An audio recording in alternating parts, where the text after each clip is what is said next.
G'day, g'day. Hope you guys are all having a good one. I will tell you, I am not having the greatest one. I have been debuffed. What's poppin', Life Builder? How you doing?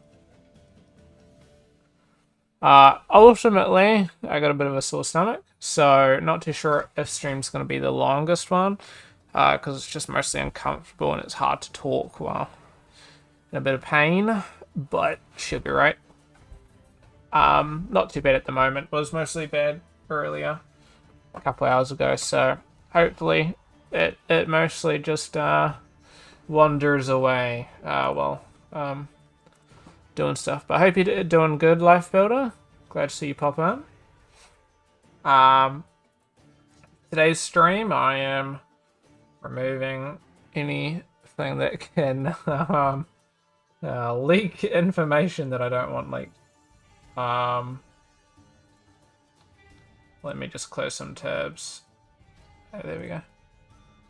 Just realized I had some password manager and stuff open in the background, and that is a recipe for disaster. But yeah, so we're going to be doing a bit of maybe a retopology. I've been trying to get this done for a while, but I'm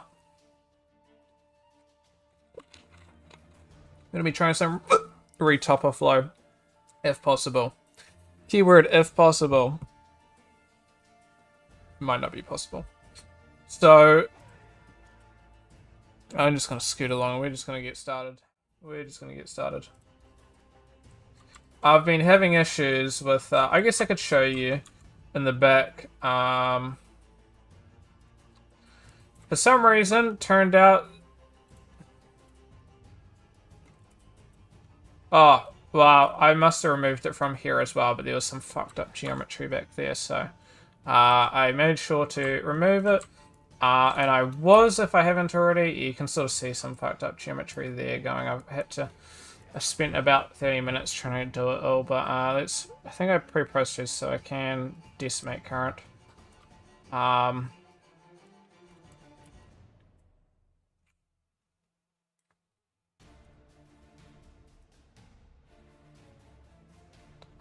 That's frustrating.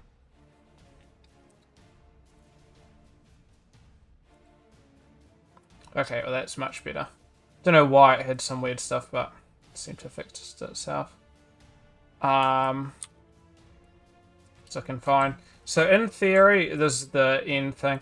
Yes, it's not the most detailed, but ultimately I'm planning on adding most detail in substance. Aside of the shoes, I'm a bit fucked with them. I'm not too sure really where I want to go with them, but yeah, it's fine. You can sort of see me removing some shit, because I think the inside was collapsing with the outside. That's what was causing the issues. So we're currently sitting at 930,000 points. So I'm hoping that also counts for tries. Otherwise we're a little bit fucked. I'm not too sure where I'll go about. If not, I'll have to reduce it even more, which hopefully isn't too bad. I can reduce it more if need be, but it's not ideal, of course.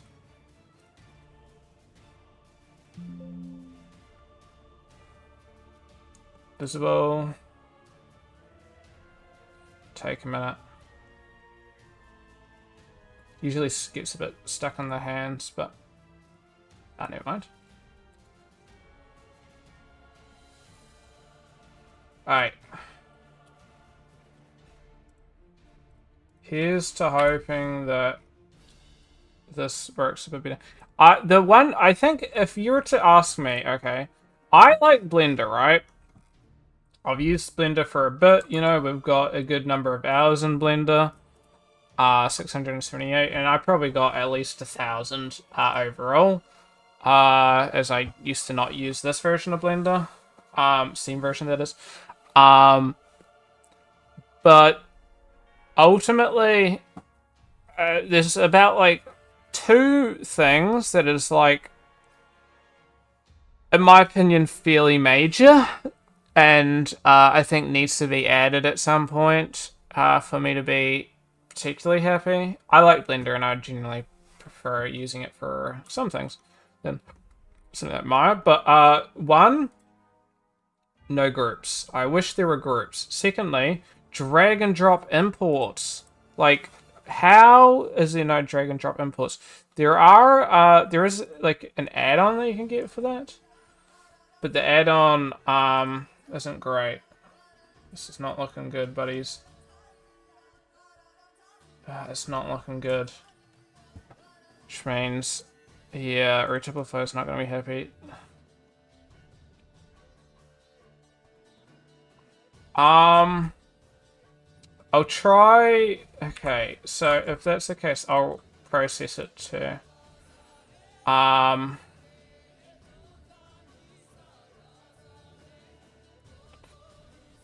This is very hot.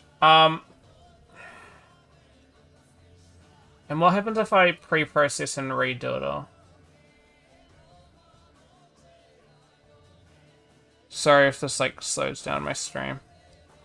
Obviously not wanting that to happen, but there's always a chance. I'm just gonna turn up the music. I think it's probably a bit too quiet for you guys. Oh, that was actually quite quick. And I'm just wondering, so if I decimate again, is it going to go 18% of current decimation? Or is it just kind of... Okay, so that's actually fine. And that's mostly fine. This isn't ideal, right? But all the major details are there. And this kind of just means that this isn't what I'm going to be using for my baking. This is just for me when trying to do my stuff. So this is actually perfect. What I need. And this has to be within the limits. Okay. This isn't my full mesh that I'm working with, but there's most of it. Oh, gosh. Hold on.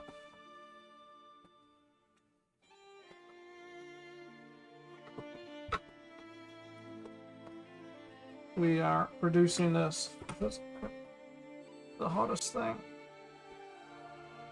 Oh, love me.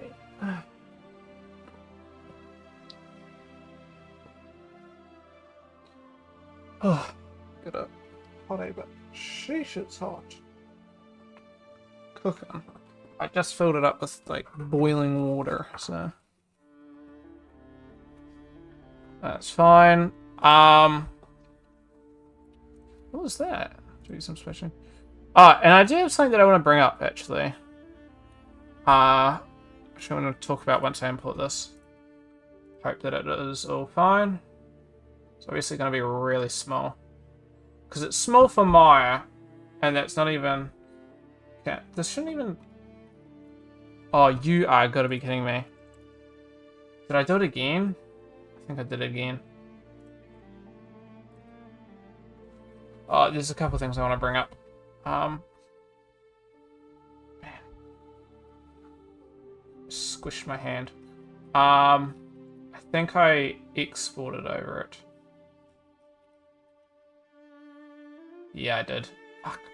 I always do that. That's so frustrating. What are we watching? Is it playing Darkest Dungeon or something? Get my... Oh, never mind. That was not what I was meaning to watch. I'm gonna re-export. That shouldn't take long. Export. I don't know why it keeps going back to here. It's just because it's the default area. Re-export over. Because I keep making the same mistake. I did that like 3 times in a row. And it was kind of frustrating. A little bit ago. I'll tell you now though. ZBrush really fucks with your files. 8 meg. I mean, that's really good. And there's no way Retipple those. Yeah, that's perfect. Okay. Let's save as. Gear up. Gonna go Maya.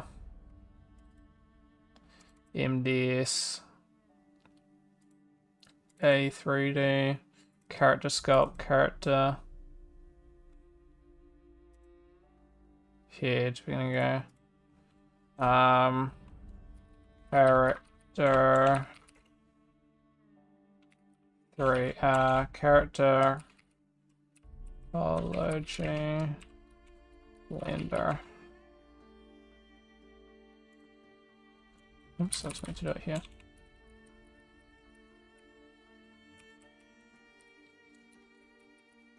Alright, Buller. That's a long ass fucking name. And then I should be able to just retopologize this. I'm probably... we're getting a little bit of weird ass geometry going, but no surprise there.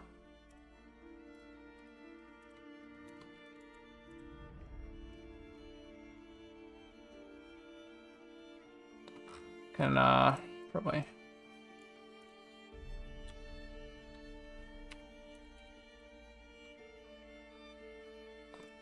Maybe I gotta select individual objects, go edit.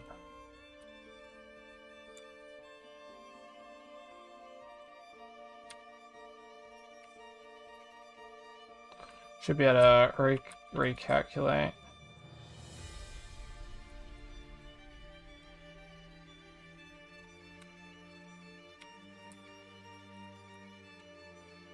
Oops. Oh, weird.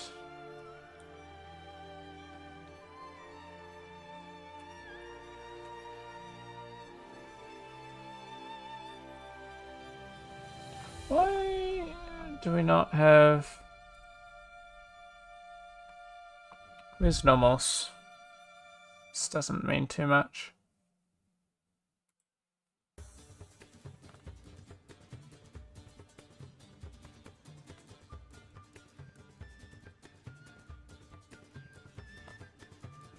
I mean, it doesn't really matter.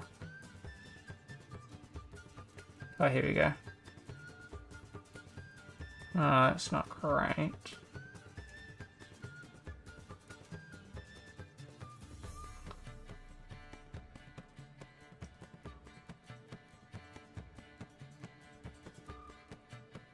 I don't know. She'll be right. It's no real biggie. I think I'm gonna do these extra.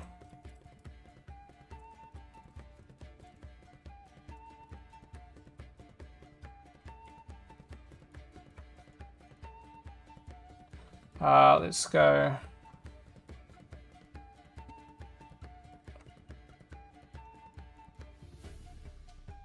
Maybe I do some of these extra. Let's go the buckle as an extra. That extra, that extra. And those can go just on the geometry collection.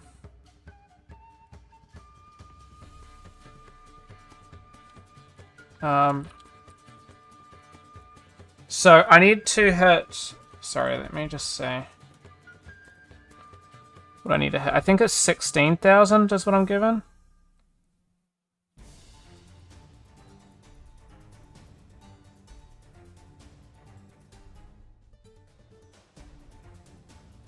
Okay, so... We are given 16,000 for LOD 0.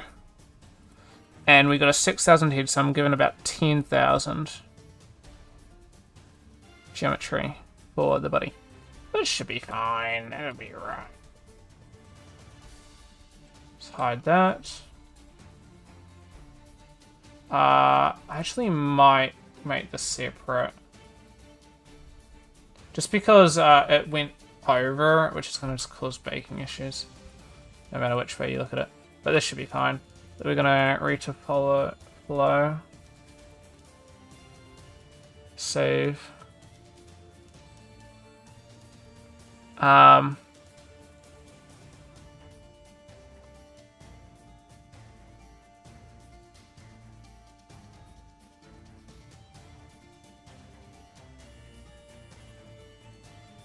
Alright, let's go. Set this beast up and we can get going. I haven't really used Retopoflow outside of just like playing around, so I'm not too crazy when it comes to knowing all this stuff, but one can hope. What is it? Control. And what do we think? And what is this going to give us? Oops. Let me go one for like an orthographic.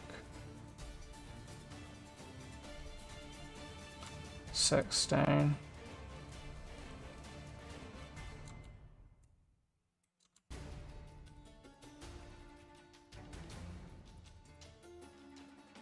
Oh, that's painful. I wish there was a way that you could like change it.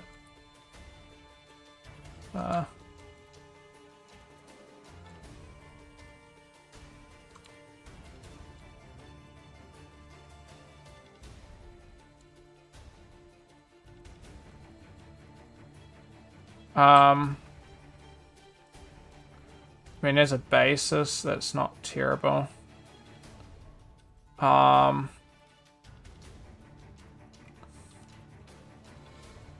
mean, if I'm working here... Oops. Let me go...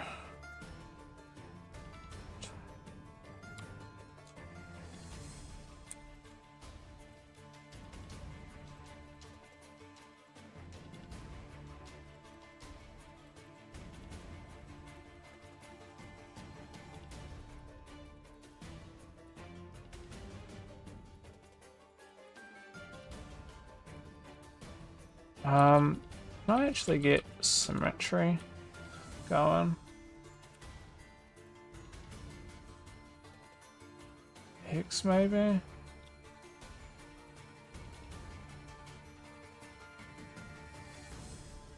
Contours.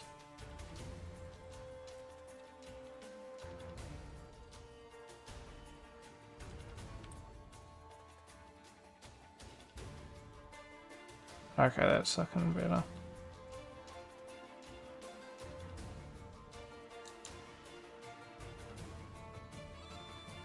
Good to go. Hey, well, I hope you have a good one, Chief, and thank you for popping by at least. And yeah, hope you have a good one.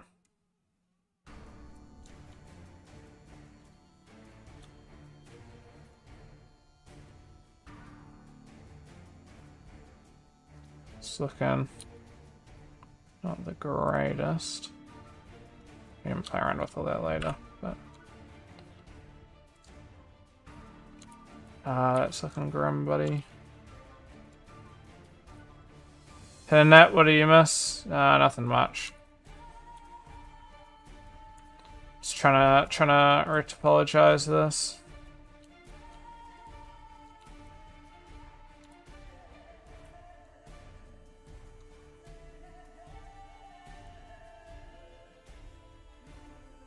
Poopy.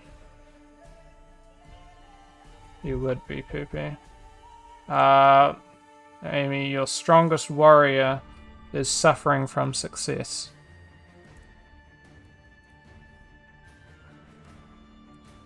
No, neither, but yeah.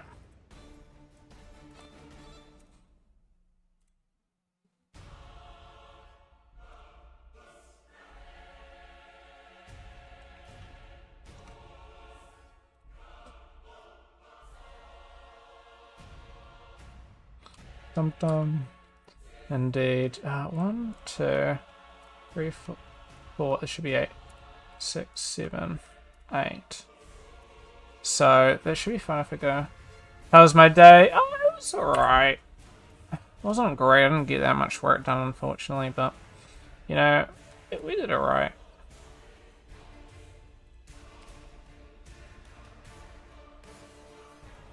Buddy. Can you do that? Like, come on. Oh, wait, what the fuck?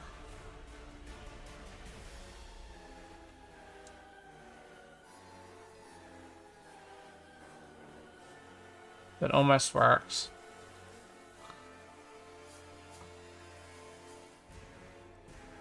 How's your day? Do I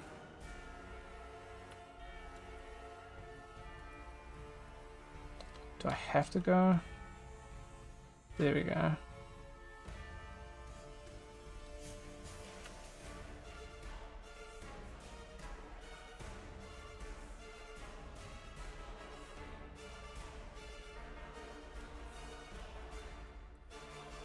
Here we go.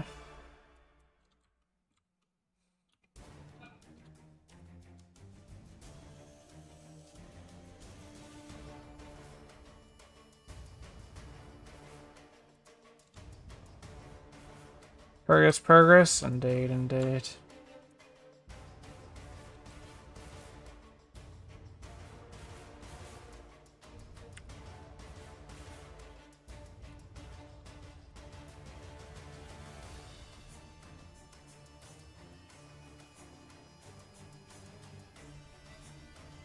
I finished one quiche animation, now I'm on to the second, which is just distance shot of our main character pulling some blinds. Okay, that's pretty good. For some reason. There we go. We're just getting real goofy.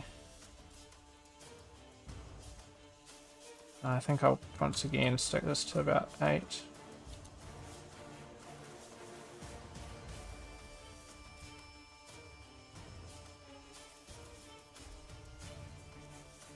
To assemble the sets, the shots together in Unreal. Yeah. Oh, I was going to record something for you. I'm sorry. Do you want me to share something with you?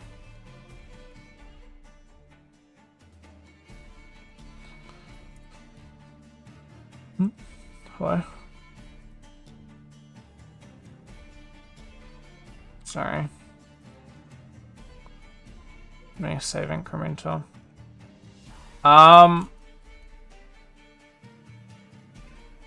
No, I went all the way there. I was going to show you some helpful keybinds in Unreal for shader stuff that'll hopefully make your life a lot easier.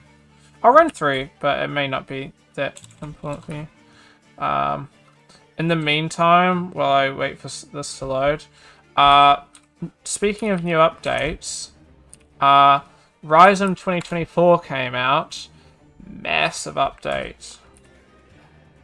I can probably close this now.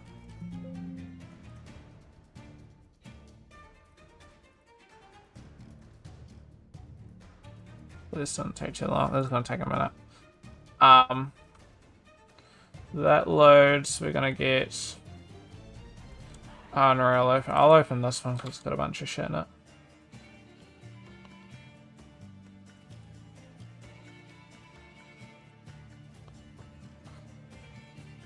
Okay, so ZBrush is struggling. In the meantime, we'll check out. So basically, they overhauled this whole area in Ryzen. They overhauled this area and everything really.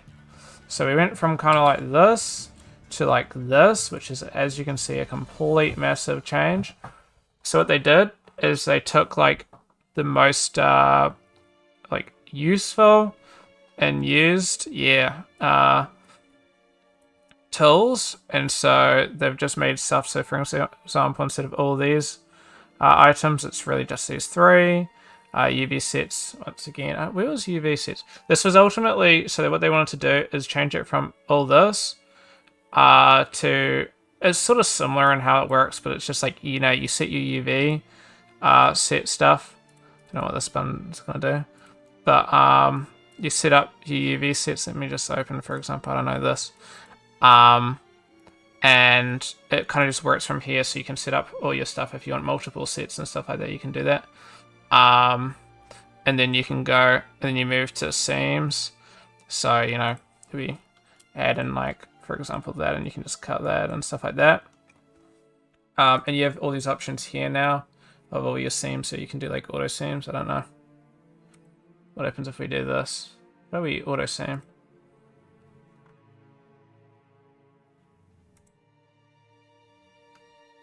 Let me.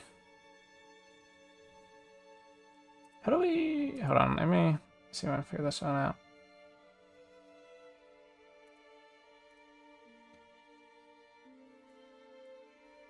Oops. How am I gonna just go press? Okay. Well. Oh, this is a new update. That's kind of annoying.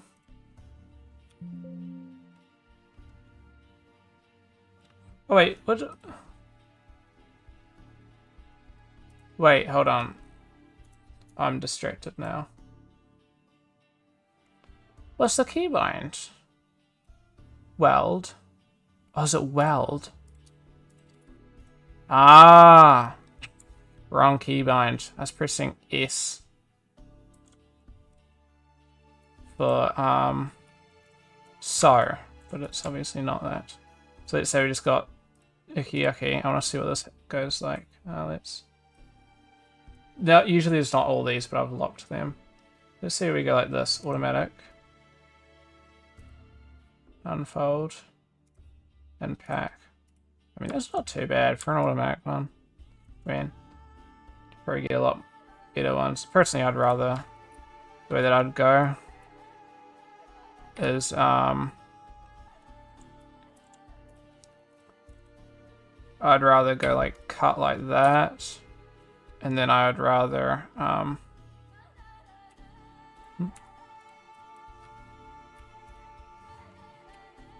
unfold. You can like pack it like that. But anyway, there's like all that. Then we got all these, which I don't use, honestly. Always optimize as well. I don't remember unpin. So you got like pinning for stuff. You got projections.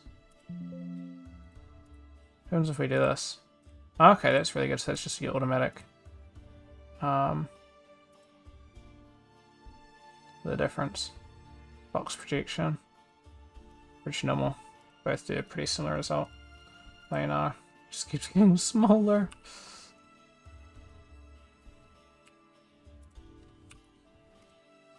It's funny. Yeah, pixel density and stuff like that. Consider. I never play around with that, even though I should. Oh, interesting. Actually, so I've just been using it wrong. That's all.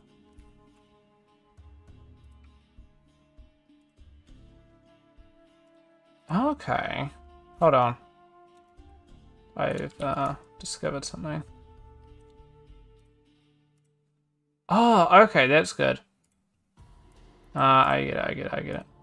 Because if you're going, for example, I went, let's just go, let's go. Hold on.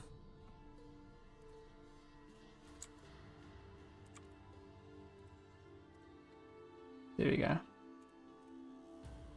So if you went, for example, like this pack, which it already does a really good job of, but let's just say you went, did you use your pixel density shit? You can like grab 405, the density.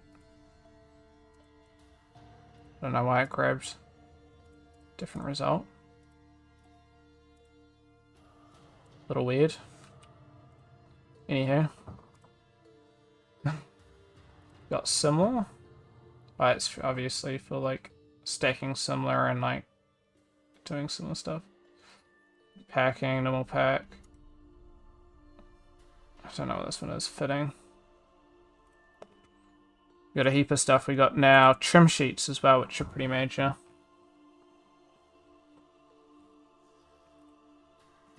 Can do like trim one.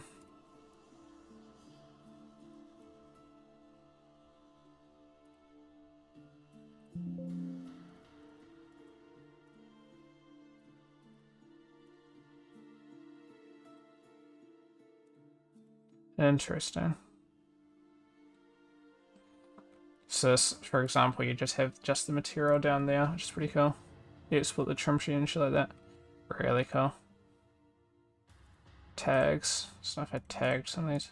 Anyway, I don't need to show it all that. It's pretty interesting. Go check it out if you guys ever rise them. we're going to show Unreal Engine. This was something that I was going to recommend you checking out. I'll show actually our game. I feel like that might be a bit more of a better example. Just because our game, I did a lot of usage for this, whereas for that little thing, I didn't really use it that much. We made so many changes, like, just how many updates we had for the game. That's all the updates, sorry, that I have access to.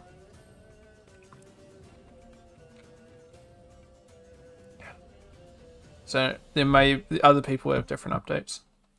Meowing. Sweet.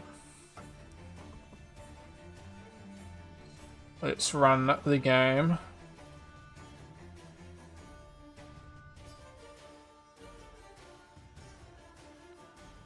Hello! There we go. Wasn't running before.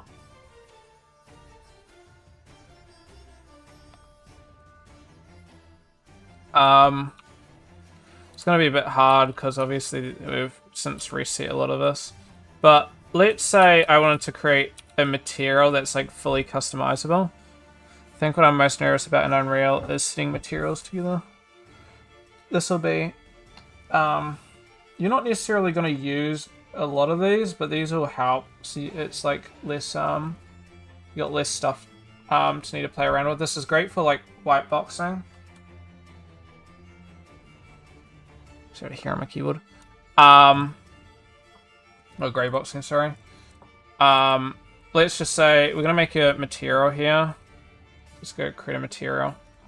And we're just gonna call this test material. So here we got a test material, right? And I'm just gonna apply it to this, for example.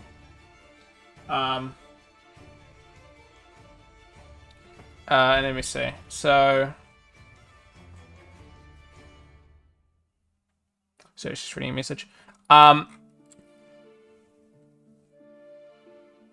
mean, it's kind of hard for me to see. What would be better? Ooh, I'll do that. Let me just apply it to this, for example.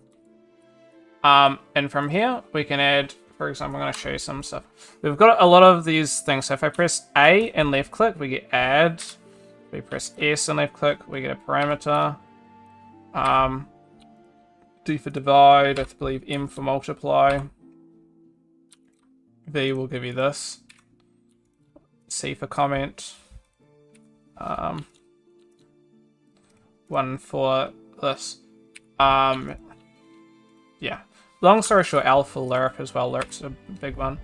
And these are all pretty good for like clicking. As in, like, you're not having to search it up. If you know what you're doing, you can maybe just add a multiply there a lot quicker. But here's something pretty cool that we can do. So we can do stuff like pressing V and click. I'm going to show you something. You go 3.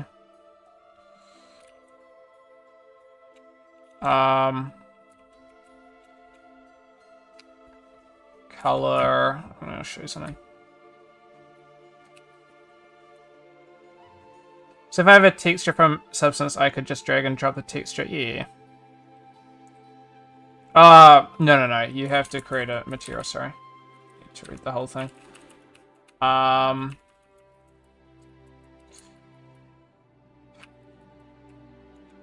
Sorry. I'm looking for a specific word. Texture sample. Well, okay, so for one, it'll be a texture sample which you can either search up. So, I don't know. Blah. I don't know, gray, for example. Add this, and then this will be a texture. So if I applied that, you'd get your gray, right? Otherwise, you can just drag and drop the texture into there. But there's a specific color that I'm looking for. The object by default has a material with it when it was imported. Do I just edit the material with texture sample node?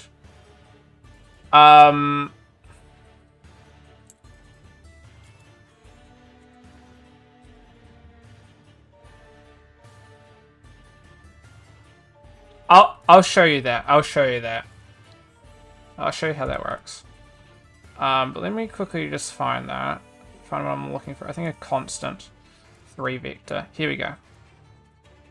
So what you may first use originally, for example, we had a constant, right? And a constant's just going to give us a color. And it's pretty cool. Works pretty well. And pretty simple to set up. The issue is these are kind of just very average thing to do. And we can add like another constant, and we just add a constant here.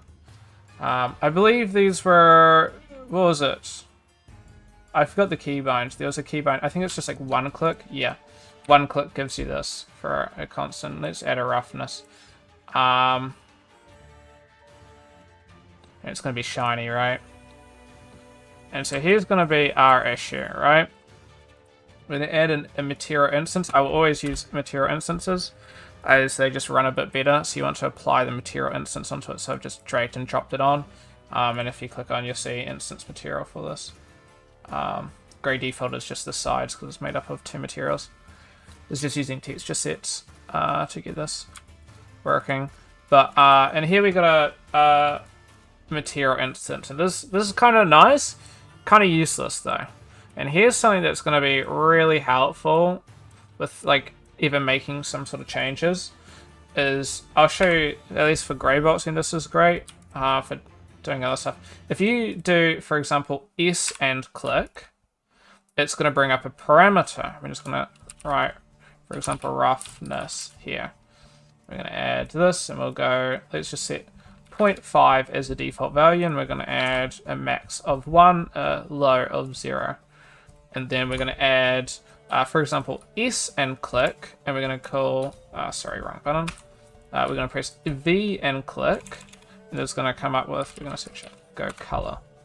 And this is, they look very similar and they work pretty similarly, but these are like major good.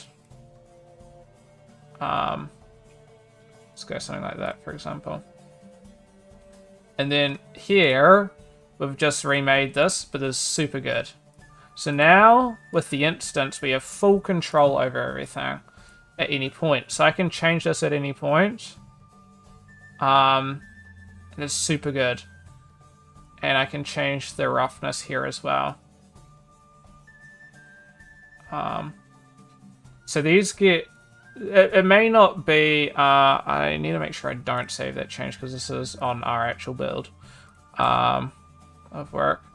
I'll sort of show you another usage of all that. In Unreal Engine when it loads. Sorry, my mouse is running out of battery. Do I have to make the materials first or just be instance? You have to have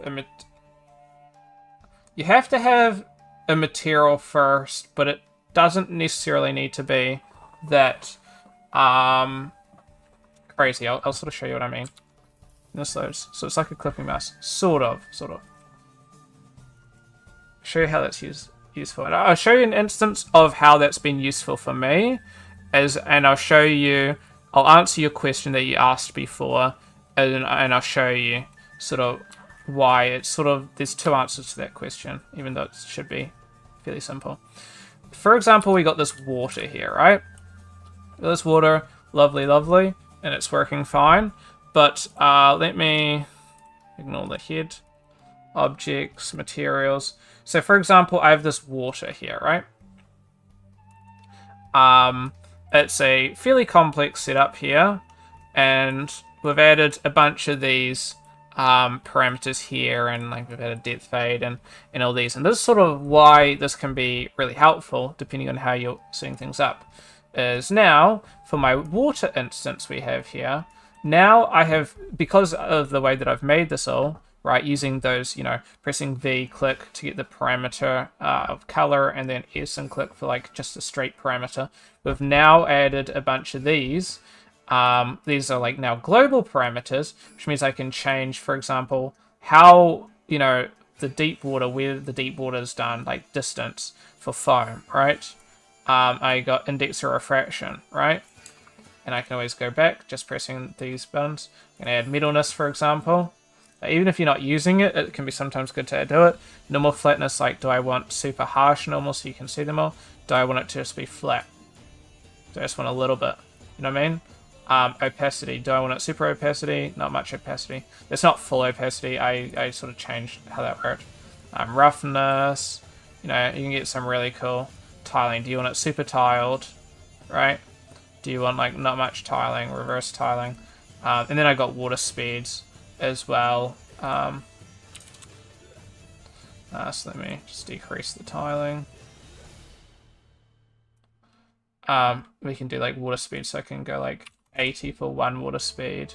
Or these actually work opposite. So for example, I can have like one water speed as that. Ultimately, these water speeds could be the same. So if I really wanted to, I'll sort of show this quickly. If I went water speed here into both, for example, apply that. Don't know if water speed 2 will come up. Okay, it doesn't. This is just like the global water speed now. So it's really cool. Should I use those instant materials on important? You should always use on everything. Instance should always be. So this has an instance, for example. There's an instance. Well, that's not it because it doesn't like me clicking it, but everything has an instance. Yeah. Instance should be used by everything as it's like an instanced object, right? It only gets... this is from my understanding. Don't quote me on this, but I believe this is correct. When an object gets called, this is like irregardless. This is same with like Maya. This is in Unreal. This is in yada yada, right? It calls the object, obviously, and it calls the material on it. Whereas if it's got an instance, it only needs to call the instance once. So if you have multiple objects using a material, that's super beneficial, but it's still pretty lightweight if you're using even just one object is using the material, it's still more lightweight for running. So just run better. Should always use it. Yeah. I believe. Easier to call. Should just be better. Don't quote me on that. I'm not 100% certain on it, but my teachers have said always use an instance. I understand always use an instance, and it's an instance. The way an instance works in Maya should be fairly universal. I think part of that is the fact that all the parameters are just like what's the word? Predetermined, if that makes sense. Where it's kind of like if you instance an object in Blender or Maya, right? Instead of duplicating an object, you can always instance the object. You don't have the ability to customize that set object. All the instance objects get customized together based on the one object, and it's because all the parameters are already predetermined, which ultimately leads to being needing to call less. That's how it works in Maya and Blender, and I believe Material is the same as that. Yeah, I would be surprised if that's not the case.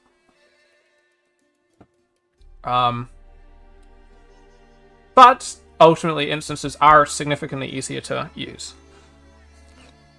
So do that.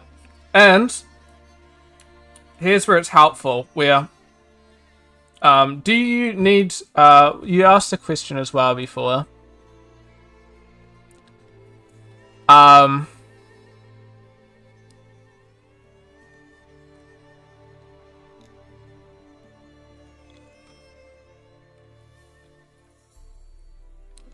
Yeah, should I use the instance maps on important objects? I answered that. That was an all. I swear you asked a question, but oh yeah, do I need to make the material first or just be an instance? Right. That was the question that I was looking for. There's kind of two ways about that question. You can kind of go. So let's say I added this we're bugging out, this box here, right?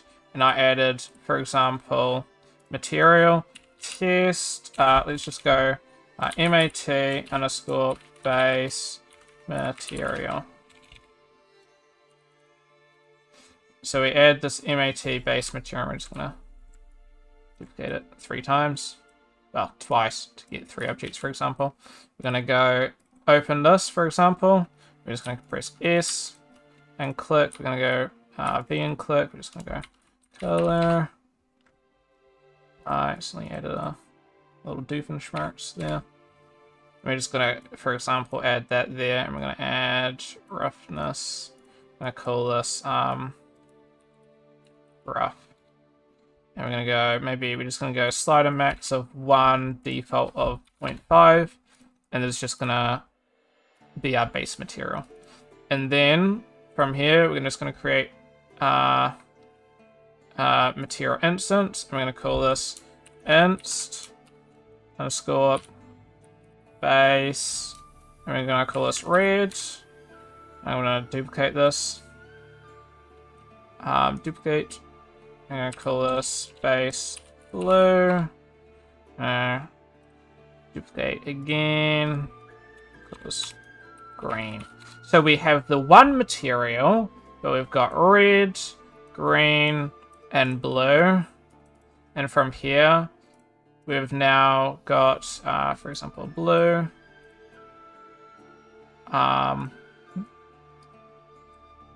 Okay.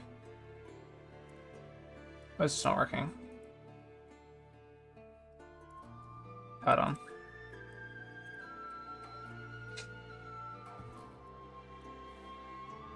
Something's bugging. I'll close that and I'll reopen it.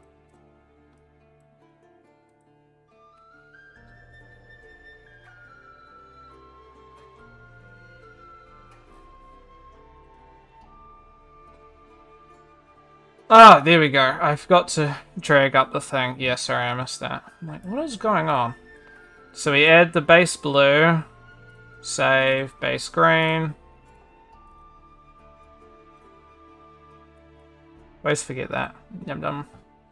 And then we can save that, and we can go base red. So ultimately, we're working off the single material, but we've got 3 instances off of that one material, if that makes sense.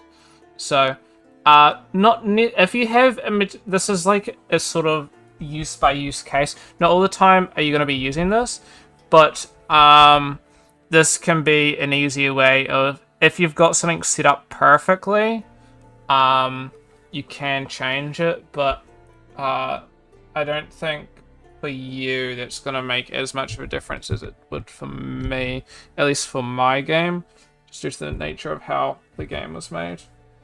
Our game, because we just used we used like textures within we just use Unreal textures for the game instead of texturing in Substance. So it's great for gray boxing if you want to gray box and get your base colors. It's less useful as you go along with the process, but something good to know. Delete these, and we can delete the material, matte base material. And what other questions did you have? So you should always use instance, sort of like a clipping mask. Not really, I don't think. And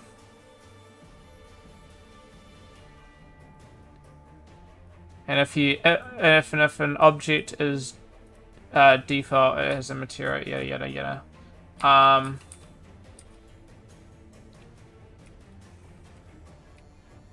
Edit that material with a texture sample node.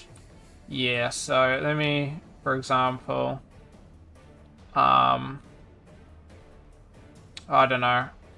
Let's, for example, I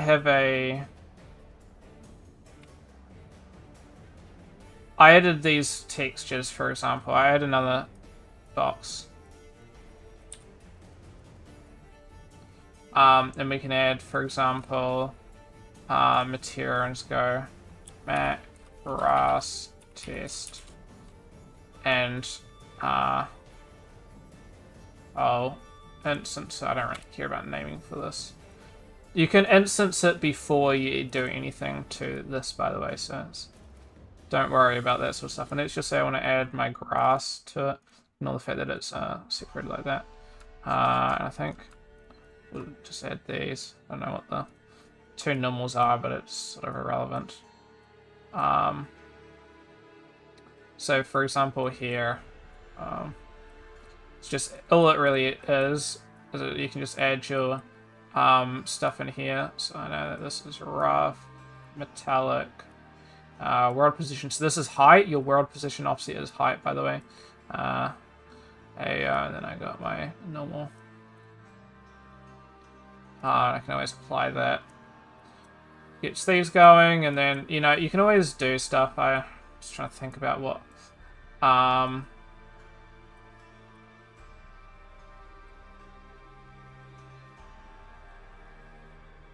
don't know if this is necessarily going to work, but let's say, I don't know, would it like a subtract? No. Yeah, subtract doesn't exist in that regard. Oh, I mean, I don't know, like, if I add, for example, red, we're going to add like an L for lerp. We're going to add red into roughness, and then we're going to go here. I don't know necessarily. I think this should work the way that I'm thinking it will. And apply this. We've now got a super shiny one. So for example, if your roughness isn't like perfect off the bat, you should be able to do this. What's going on? There we go. And then therefore you can go, for example, like this. Go do grass test instance, then you can always play around and change things retroactively.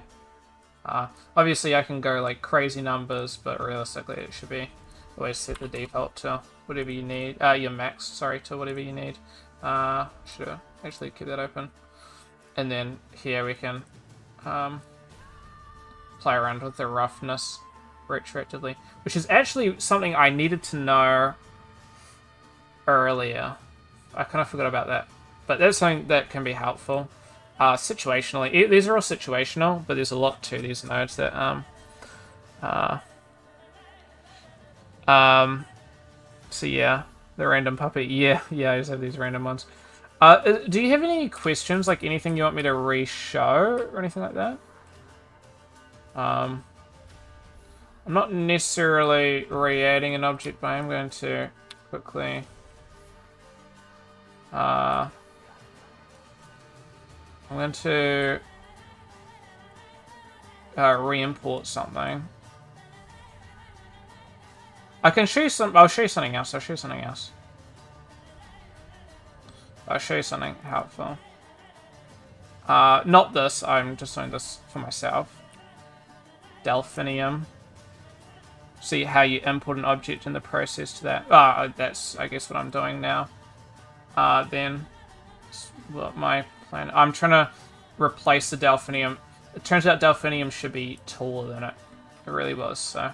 This isn't necessarily the same process that I would be doing, but that's mostly it. Ticker. Materials, Delphinium.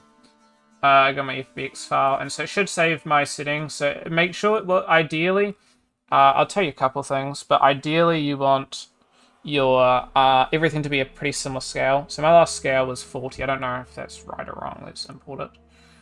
I don't know what the last object I imported was, so we'll see. Let's look at the static mesh. It was evidently not that, and that is just much taller than I want it to be. I'm just going to slow down myself. There we go. So it's a bit of a process here. This is kind of what you just got to do, because I'm just setting the default height and everything here. So I'm going to maybe go see what maybe 30 will be. But what I do for my stuff is make sure that you have like material import. This will be like create new materials. Set it to do not create. This is personal opinion. I like setting up my materials manually, as sometimes the default materials that are set up it can be a bit iffy. Yeah.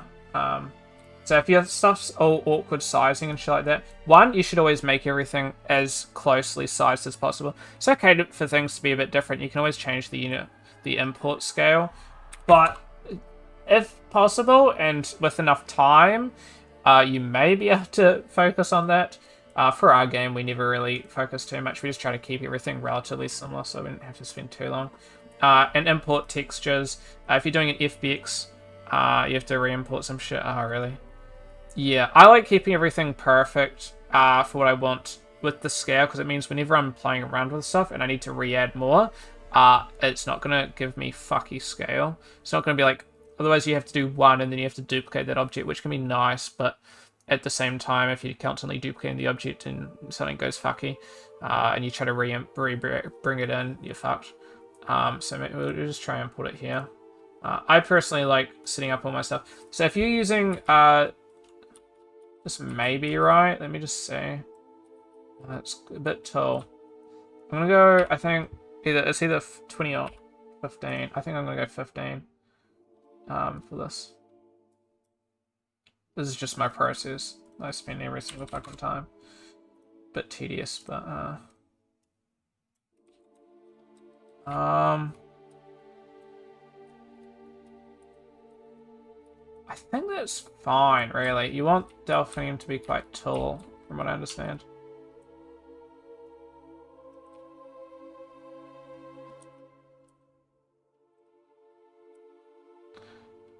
So what was the import size of the trees?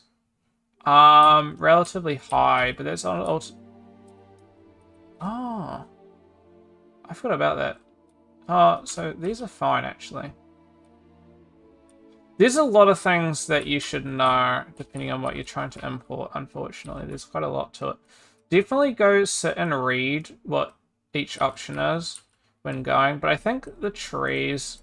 It depends. Like, these trees I made in Treeit, so I think the defaults were pretty much just 1 for uniform scale, but it depends on what program. Like, remember, from default, Maya uses centimeters. So if you are modeling things based on them being centimeters, and you're modeling it correctly, then it's going to be fine. But then if you're modeling it, you know, just here or there, and it's still centimeters, then you're going to have to increase the size and shit. So, like, kind of like what I did with these. Those are a couple centimeters tall. That's why I have to resize everything. No, we ain't correct. Yeah. So yeah, I don't generally do that too much either. So don't really worry too much about that.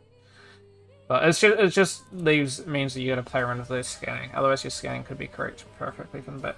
I'm gonna maybe go 20. I think import. I'll show you another important thing because I need to fix it. I'm just gonna show you important shit because I got to fix it. But I think 20 should be fine.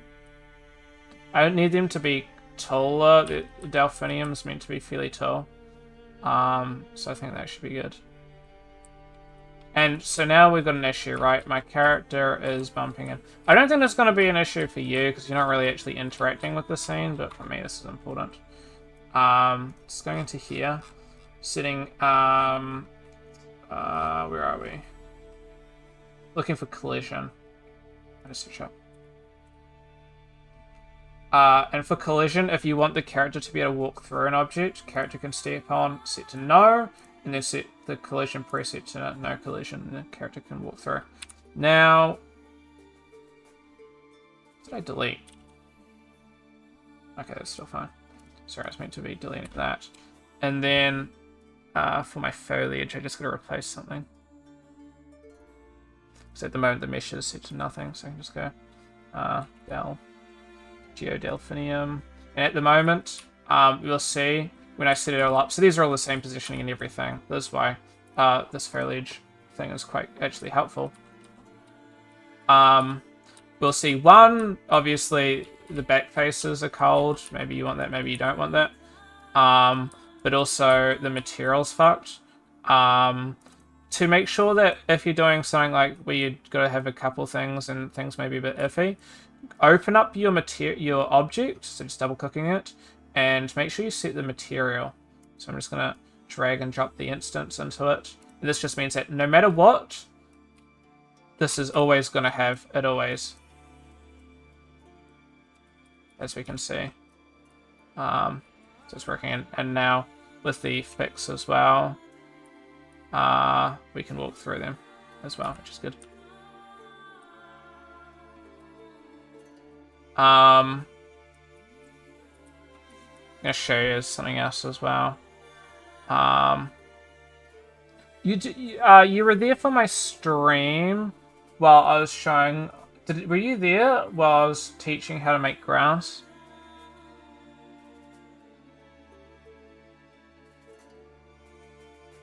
Grass is really simple. I don't think I need to really explain it. If you want, I can show you. You weren't there. I can show you, I guess. Did you know how to make grass, or do you want me to quickly show you? I don't need to show you, but I can show you what it looks like. I'll show you.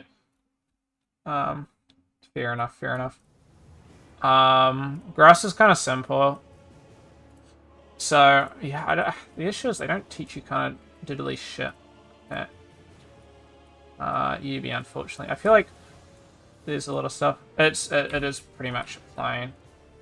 It's sort of, it's pretty much a plain. It's similar to what I did with my flowers, but with some minor, I'll show you what I did.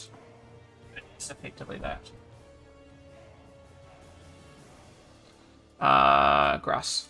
So, I had one from Ruben. He gave me all these, and I'm just like, these are shit. Look at the topology, and there's just so much shit everywhere. I didn't make it, which is not great, and stuff like that. So much extra, like 400 tries. Not the worst, but at the same time, does it need to be 400 tries? Stuff like that. These can be a whole lot better. So I decided I'll just make it myself. So what I did is, not necessarily is this the great method of doing things, but, focus. There we go. So yeah, it's a plane. All I did is I just added a plane, loop cuts, loop cut, and then that's just giving me enough so I can bend these all, themselves. So ideally there'll be, I just couldn't be bothered stacking them all together. So, because I already set it out, already you can sort of see them set out a little bit, but, that's a great way of making a real, this is like super, look, with just these, we're looking at 52 tries.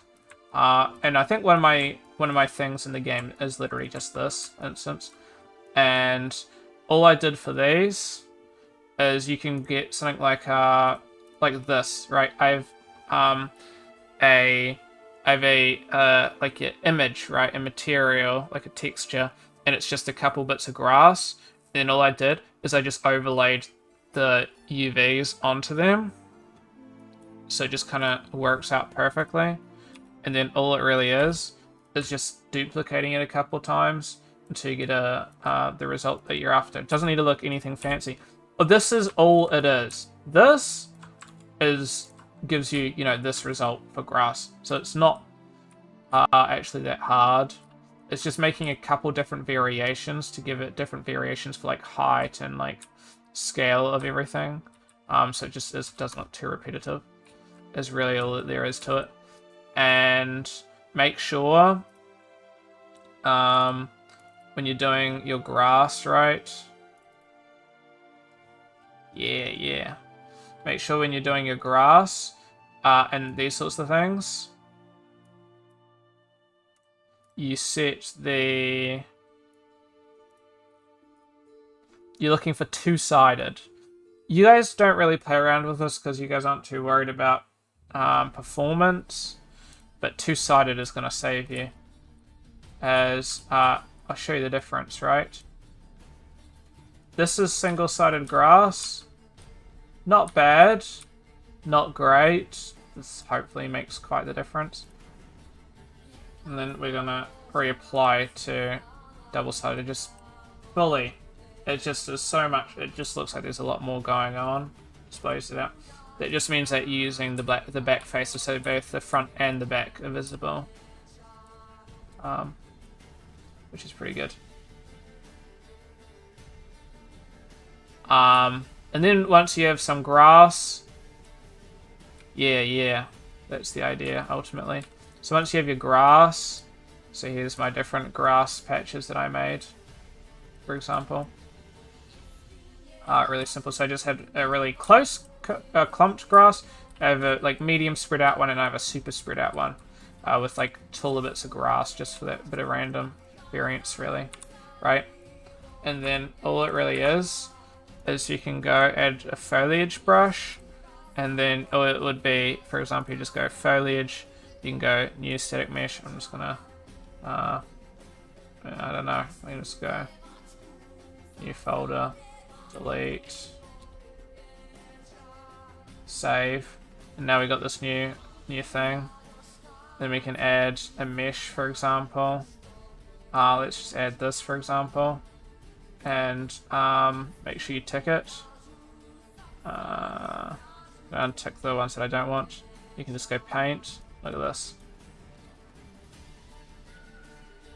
That's pretty cool. I'm gonna remove.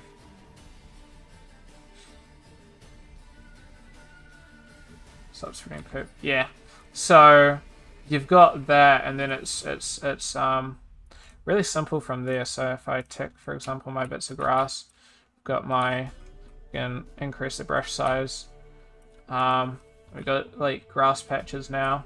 Super simple, all fairly automatic, right?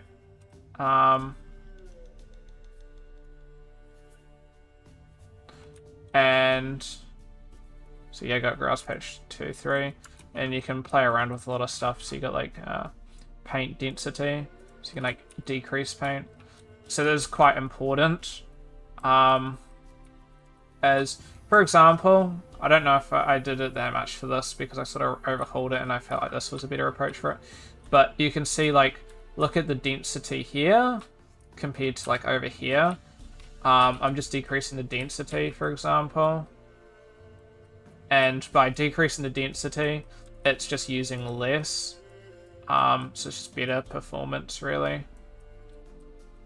Which is good. This is great for like the outskirts when you're not really needing it. So the player may be able to see it, so I want to make sure that there's still something there. Let me just read what you said. So it's now the player. I'm just gonna click out of that. Oops. I'm just gonna take him, and then I'm gonna read your message.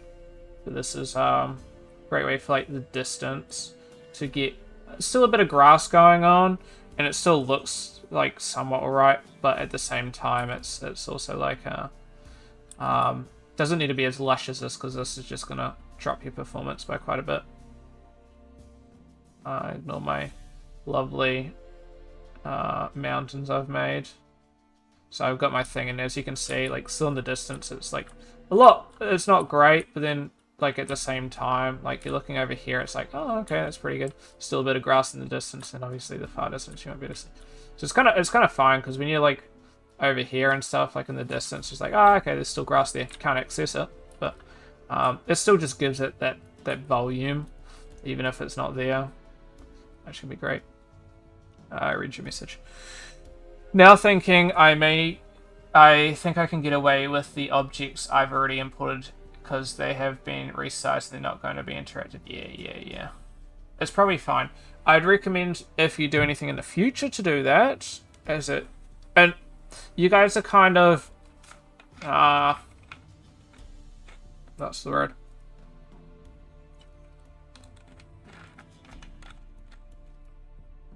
I don't think it matters too much for you guys, because you guys are kind of just... I think you guys did like mostly pre-built stuff. But if you're building out the scene and maybe doing multiple scenes, so you want to do maybe, let's say, multiple interiors I would otherwise do it, redo it. You know what I mean? But because you're only really working with, I think, one scene, like not one scene, but like one iteration of a scene, and everything's kind of already pre-built, like probably just one thing of each. Then it's probably worth doing. It's probably not worth doing it. But yeah. Then there's also landscapes. I wouldn't recommend using landscapes as they're a pain to set up, but you may have to set up. And I mean, they're right. You got some sculpting. I can always sculpt it, and then I'd recommend something like this. It's great because when you go like that, it just builds it up randomly. Not randomly, but it's less similar. Matte paintings for background. Interesting, interesting. Obviously they've done this in Gaia though, which I'd recommend doing if you're doing like a bigger scene. Do something like Gaia. This is annoying.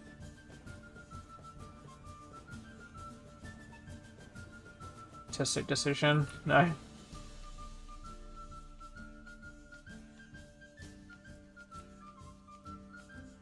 There we go.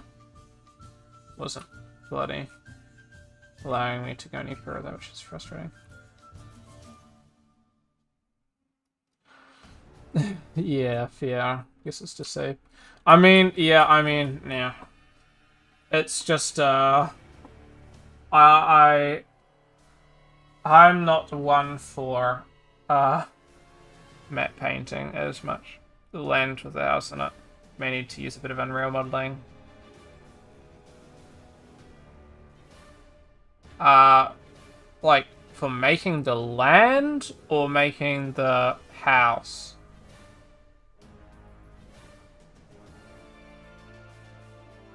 I will always say stick away from making anything in Unreal unless it's something that is kind of like one of the few things Unreal is better at doing. Like if you're trying to use like a specific bit of land, depends. Like if you're needing a small bit of land and it needs to be customized explicitly for your scene, you can always this is gonna be a shit idea. Let me save all. Now to make a small hell. Yeah, I'll show you. Two methods. Sorry, I gotta shut my eye. Like you've always got one option. You can make your own one. So I can just go one component by one component, like a small box, for example.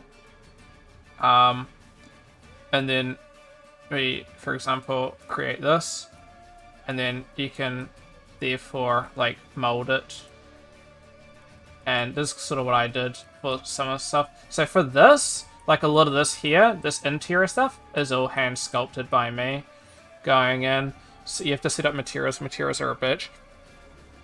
I hate materials, and then you can always like flatten it, stuff like that, make it look a bit fancy.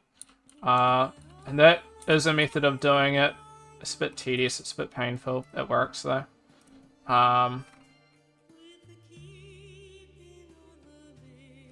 Where's the other landscape? Here we go, let's delete this. So that's not bad. But then when it comes to like setting up materials, I'll show you sort of what I had to do. For like to get these materials like that I have.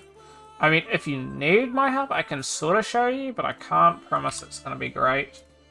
I need to delete these. This was something I was showing you before. But for example, my terrain, like this is my terrain material. And for me, I can sort of understand all this, but knowing you not being as comfortable, it gets a bit of a pain. Yeah. And then on top of it, normal maps, getting normal maps to work are the most cunt pain piece of shit I've ever done in my life. You have to, for some reason, normal maps don't work with the material, with the terrain material shit. So you have to create it separately where you lerp them together with a specific sample node guessing, you know, that masks out which is which. And then if you want to add more, you have to make another lerp. Then I tried to do another lerp to get my third normal map working. Didn't work at all. Got pissed off because now it turns out that you can only have 3 normal maps working, not 4. So, I don't know. It's a cunt. And I did it all correct. I'm certain of it. It just doesn't work. So it's just like, fuck. It's the most stupidest and painful thing that should never be the case. And I've looked into it, done lots of research online. Everybody has the same issue. It's stupid. So, but it does give you an easy result. So unless you're using like a single material is fine. But if you're using like multiple materials, this is it's just painful, but that is the process. But then, you know, I've got these options where I can, like, for example, here, you know, if I want to add some snow to this, I can just set the snow, increase the brush rate, break it up. Oops, wow, tool strength I will want up there. Then brush size was actually after. So I got my snow there, for example. Then add dirt, ground, for example. Decrease the brush size. And we can break it up here. Decrease the strength even more. Decrease the size. And there, that's how you can get your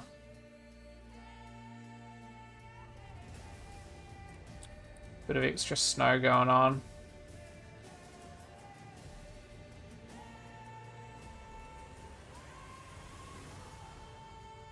That's how you... So, I mean, it works out pretty well, I find. But, it is, like, a bit of a process, I must admit. Yeah, and then you got the other method is going into something like Gaia and making a default terrain. So I think for mine it's pretty simple. So if you want something big, you can use like I believe I just used something like now you won't be able to have the same resolution, but mine's not too bad. So I would kind of look at it like, for example, this terrain is only like, oh, I lied, it's a 4K by 4K. But you want to sort of make it based on kind of what you're after. So I think I used, I know I used rolling hills, but I don't know if I have the preset. But making something like it is really simple. You can add like, let's go per learn. And this is using the old one that everybody has access to. Oh, here we go. Now it's working. We're going to add like, gonna increase the scale. We don't want any warp. Oopsies. Well, I accidentally deleted the wrong thing, but let's go like that, and I think I forgot the next node, but you can just use like a wizard, for example. Can give you some cool results.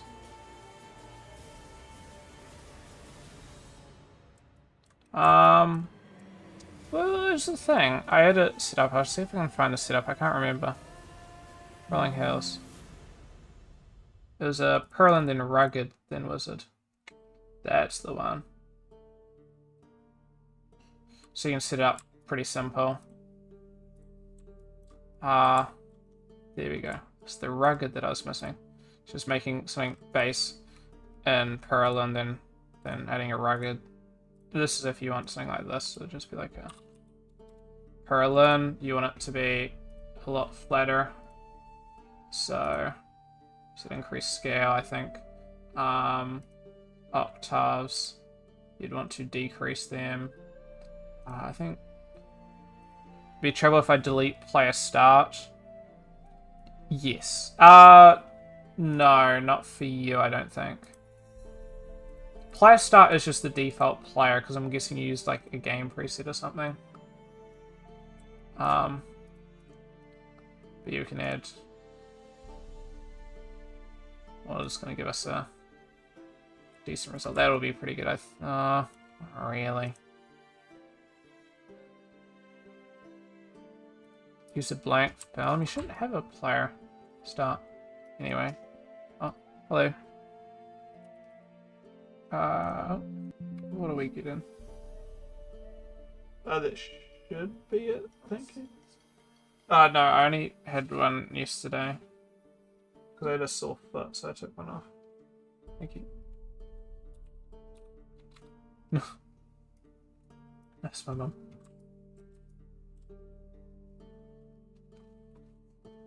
I'll say hello to her from you. Mum? Mum? Okay, he says hi, by the way. Yeah, that's right.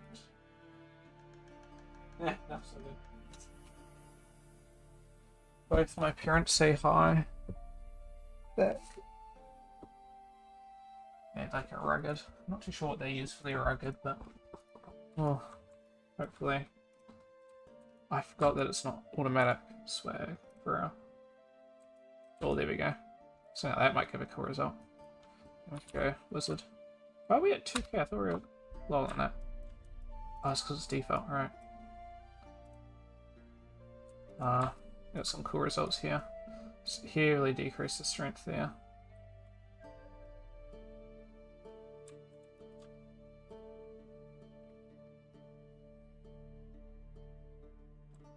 There we go. Now we got some cool scene. So just press F to focus that.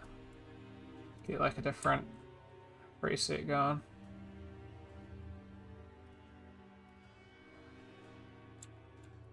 Oh god. There we go. So now we're getting different results going here.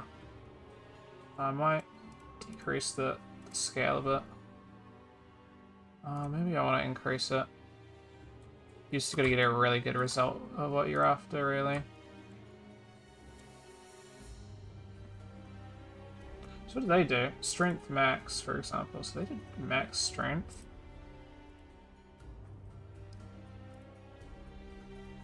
Scale 4 5. Set these to lock. 45. 45. 10. 25. Press the octaves. It just means it's gonna go less. And that's looking the same. They increased the fragmentation. Can we like stop rerunning?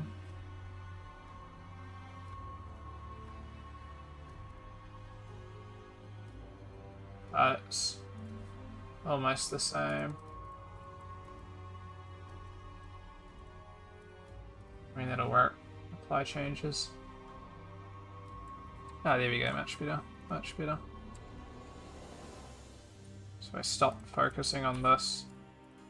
Ah, yes, it's only giving it a little bit of a roll. And you can generate a heap of different results.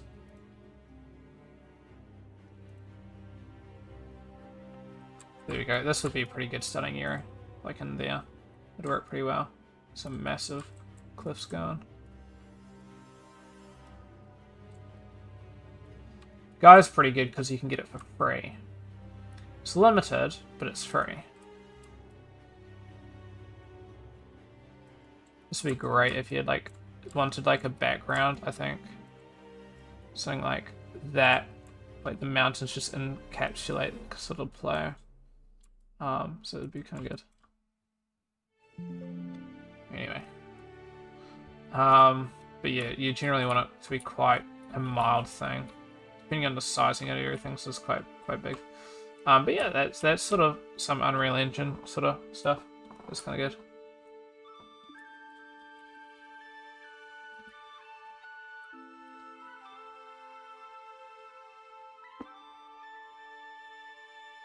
House is getting redone.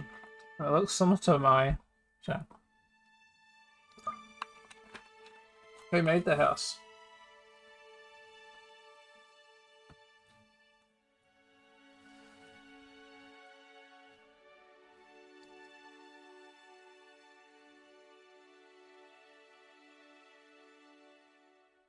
You made it. Fair, fair. It's got a hardcore gamer set up as well.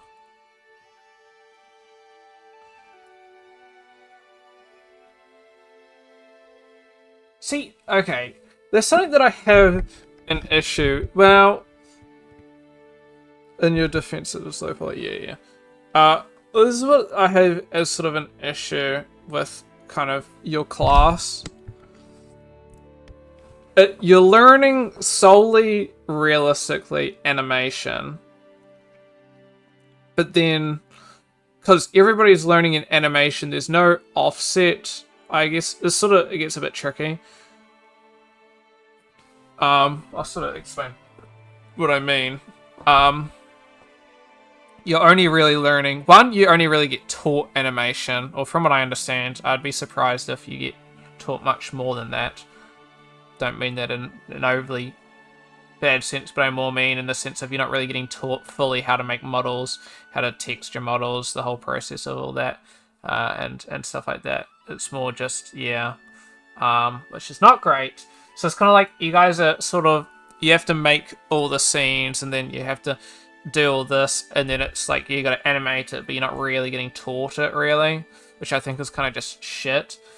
I don't like our course being a generalist course here at MDS. I think that's a bit painful because stuff like we're having to spend the whole year, we're doing a year-long course of animation, which I think animation's great, but I don't think it's very valuable, and we learned a bit of animation last year anyway, but it's such a small aspect of this course, as we need to learn a lot of these sorts of things, so I feel like a full year course, we should have done full year 3D, as the majority of games use 3D. 3D is such a massive role in the scheme of things.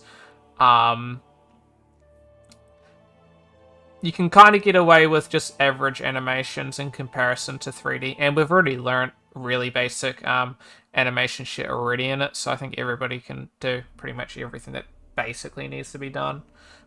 The other two assessments we're learning is how to set up an FPS shooting reloading thing, which will be cool.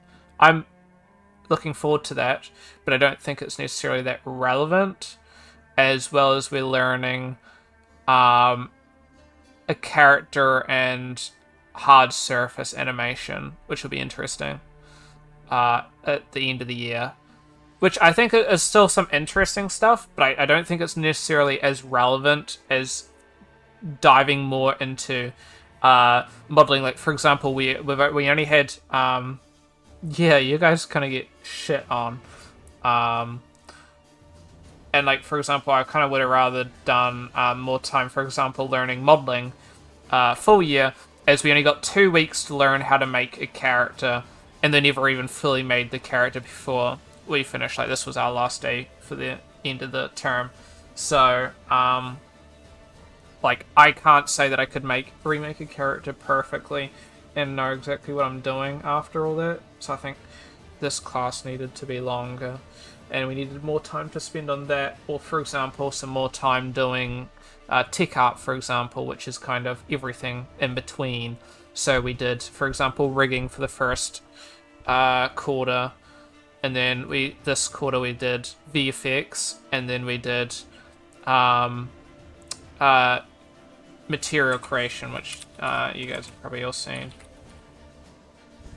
Oopsies. Showed something I wasn't supposed to.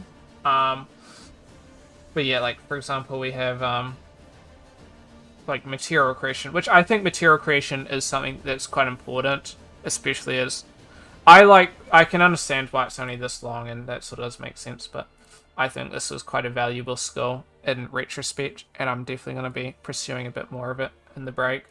But like, we got all this dirt I don't think I ever finished making. That was just base.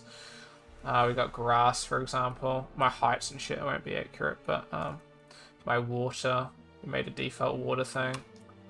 But normal. Snow. Oh, oopsies. We learned how to make snow, for example. And water ground material. I made all of these off by heart, just myself, outside of the water and the grass. But the grass was half, 50-50. The teacher was going way too quick, so I sort of had to do my own shit. So, like, for example, this, for example, is completely all by me. But then, like, when it came to, like, this is completely just made by me. It's not the greatest node graph, but it works. Same with this, this is just, these two, this is this water ground material. It's just like sort of like a piggyback off of the rocks. I just use it as a default, change a couple of shit. So it works a bit better. It's just like materials added like water, I suppose, and shit like that. I just hate that. I'm assuming you mean hate. That UB is making me learn stuff I will most likely won't use. Yeah, there's the thing. It's like, for me as well, there's a bit of that. Like, I hated doing 2D. I understand the relevance of it, but at the same time, well, it's like we're spending the next two of my 4 classes next semester are just writing classes, effectively. I don't really want to spend half. So that means that a quarter of my singing quarter, yeah. So, but technically it's over a quarter because I actually did a writing class this time. But we'll just go for the sake of the story. A quarter of what I've spent on this course is on writing classes and assessments. So that would have been, I probably spent at least $3,000 on writing courses, which no relevance to me. I'm not going to be writing essays when I get to fucking... Yeah, I understand that you have to understand how to, like, read and, like, you know, break these things down, but at the same time, spending $3K, you don't even learn how to write an essay, and if you fail the course because you suck at writing an essay, tough luck, champ. Stupid. So, it's a bit painful. But yeah, I do agree with that. Like, I just hate that. But you guys are doing, like, more irrelevant shit. I think what you're doing now is, like, relevant, with, like, in terms of, like, bringing it to Unreal Engine and setting it all up, and I think, I forgot you're doing something else as well, that was relatively relevant, but then at the same time, you guys are doing a whole lot of shit that is irrelevant, like, you're doing, for example, like, you guys were doing, like, world building and shit, which is, like, completely irrelevant. The animator is not at all the world builder in any regard. They're like one of the last they would be one of the last roles that would be world building. You have actual designers irregardless of the thing. So you have either story writers or designers when it comes to games and movies and TV as story writers, and they write up the story, which is the whole world design. What is the purpose? What is happening? So that's already irrelevant there. So why the fuck do you guys have to learn that? And 2, even if you didn't have that, it would mostly be your modelers, because the modelers base out what is going on around the world and what the thing is. So it's not really. I know world building isn't necessarily just world building, but at the same time it is kind of like setting up the premise of what is happening and why. So a lot of that, like, you know, if you want to, like, a dark, moody, you know, homie is like, it's got the dog in him, then, you know, that a lot of that is like, you know, lighting and scene, and then it's like animation. It's like animation, but then a lot of it, you like, animation is like kind of one of the last things when it comes to that, because it's like, if you have like sunshine and rainbows, but you got an unhappy, moody character, then it's not really world building. You know what I mean? But then if you have like a happy, joyful character, but he's in hell, right? You know what I mean? It's the more the visual aspect of it all. It's more the creation of like the modelers and the level designers and shit like that. Irregardless of both games and movie TV. I mean, obviously there's actual roles for it, but even if those roles didn't exist, you'd have that instead. So, a bit painful. I don't know. There's a bit of stuff there that you guys don't. And there's a lot of stuff that you guys should be learning instead. It's a bit painful to look at and hear about.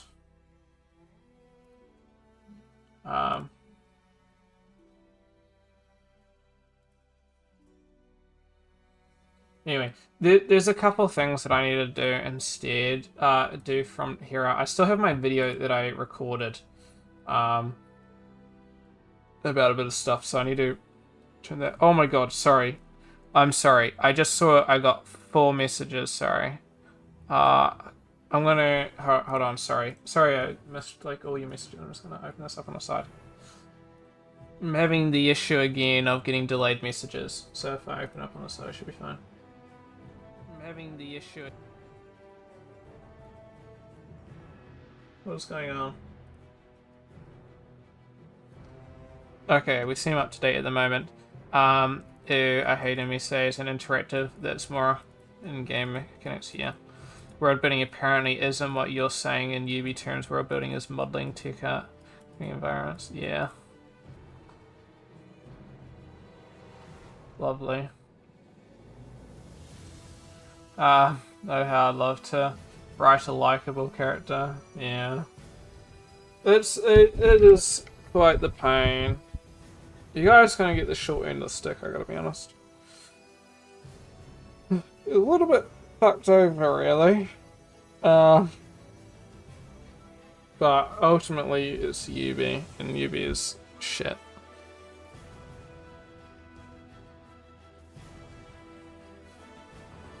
I want to know. I'm gonna look at it. I'm kind of leaking myself, but... Okay, I'm not going to look at it, but in my course, which we shan't name, at my school, there is an animation thing. Not necessarily is it exactly what you're after, but I am intrigued to know what they go under. So it's called 3D Animation and Visual Effects course. So it's both, it's a bachelor, but it's both VFX and animation. But VFX sort of does fall under animation terms. It's not, but not all the time is VFX, you know, explosions and shit, but not all the time is, but usually explosions and shit are not the same, of course. They are the #1 in quotation, according to Animation Korea Review. They're the #1 animation VFX school in New Zealand. Sims. Top 10. It's the top 10 in the world according to the same review people. At least in 2022. 22, but that's just, you know, one review, so not necessarily is that accurate. 22 years is the longest running 3D animation program. Interesting. I mean, obviously it's too late, so you've kind of fucked out of this.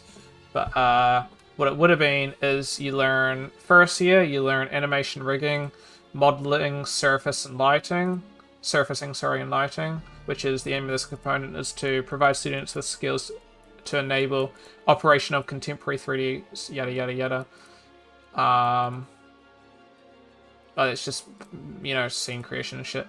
Traditional arts, that's your usual 2D stuff that I hated. Digital art, provide students with the skills and abilities and digital tools to create assets and meet another person's vision and idea.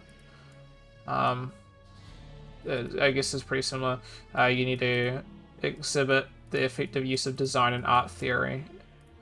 And there's #2 version of that, which is the same sort of thing, but just a bit more. 3D modeling, 3D rendering, a foundation project, similar to what you're doing probably. And then you have to talk about principles and practice, which is what I'm doing actually this year. I think I've read that before. Some of it just put me off because it wasn't focused on animation, but I feel, you know, I should have taken it. Yeah. Oh my god. Year 2 is quite a bit more. You learn pre-production, video productions, 3D scripting, which is really important. Yada yada. I think it's a little bit different, but then it kind of gives a bit more to it. Looking at motion design would be cool. Oh, and you get to do 2D visual effects and 3D compositing and stuff. Hate pre-production, yeah.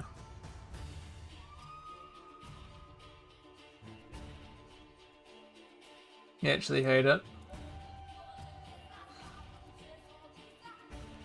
I think it depends on what regard you're doing when it comes to 3D production.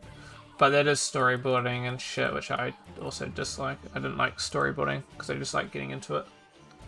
But on the same side of the story, unfortunately, it is a necessity.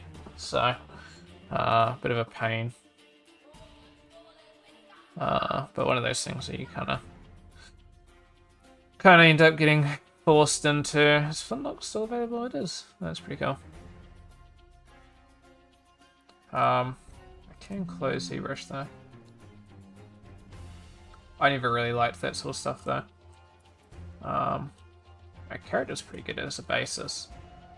I'm only doing like part of this, and then I'm going into Mire to finish everything off. But I just want a basis of everything set up because I can always like add more shit right to everything. But from a basis point of view, kind of works out.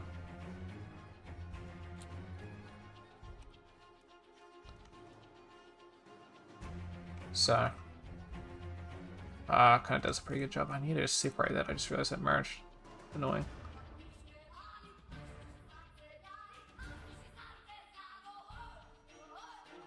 But yeah, I really like the contour thing that Retopperflow uses does. So, getting that set up to work is like a bit of a lifesaver, really. I find.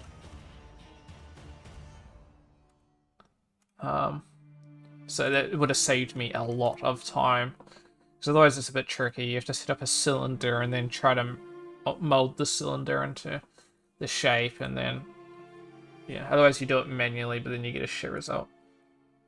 My other method would have been ZRemesh, but then I feel like it's just a bit easier.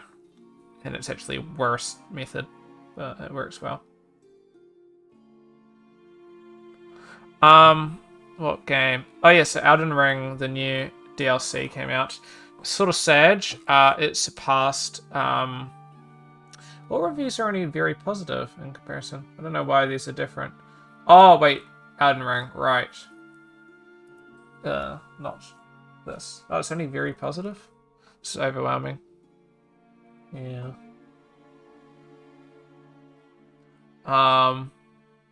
Horrible stutter issue in the DLC areas. Can I access DLC through interacting with the hand of Mogwin? Why sad? Oh, you sent the sad face. Oh, I only just saw the sad face, sorry. Tri-finger butthole. Oh,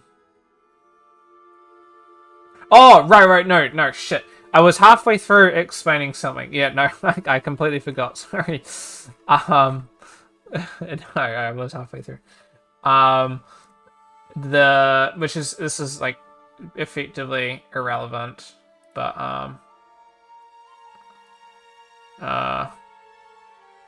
off my game, man. I'm always off my game. When am I on my game? Metacritic reviews, which is like the most useless thing as a basis.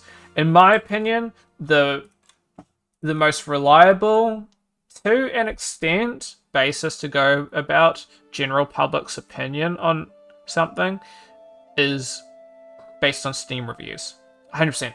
Because Steam reviews, like, literally everybody has to go into it. And it's what's the word? You have to have bought it, and you have to have bought it through Steam. So if you review it and you bought it off of a key site, your review doesn't count towards this. If you bought it, I don't believe it counts towards if you refund it. I don't believe your review counts towards it. I'm not too certain. Also, you can't review it if you haven't played it before. Any other review place, you can just review it even if you haven't played it before.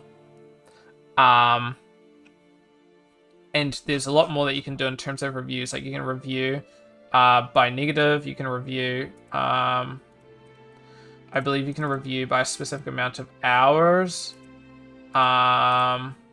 isn't going to count there because this is a DLC.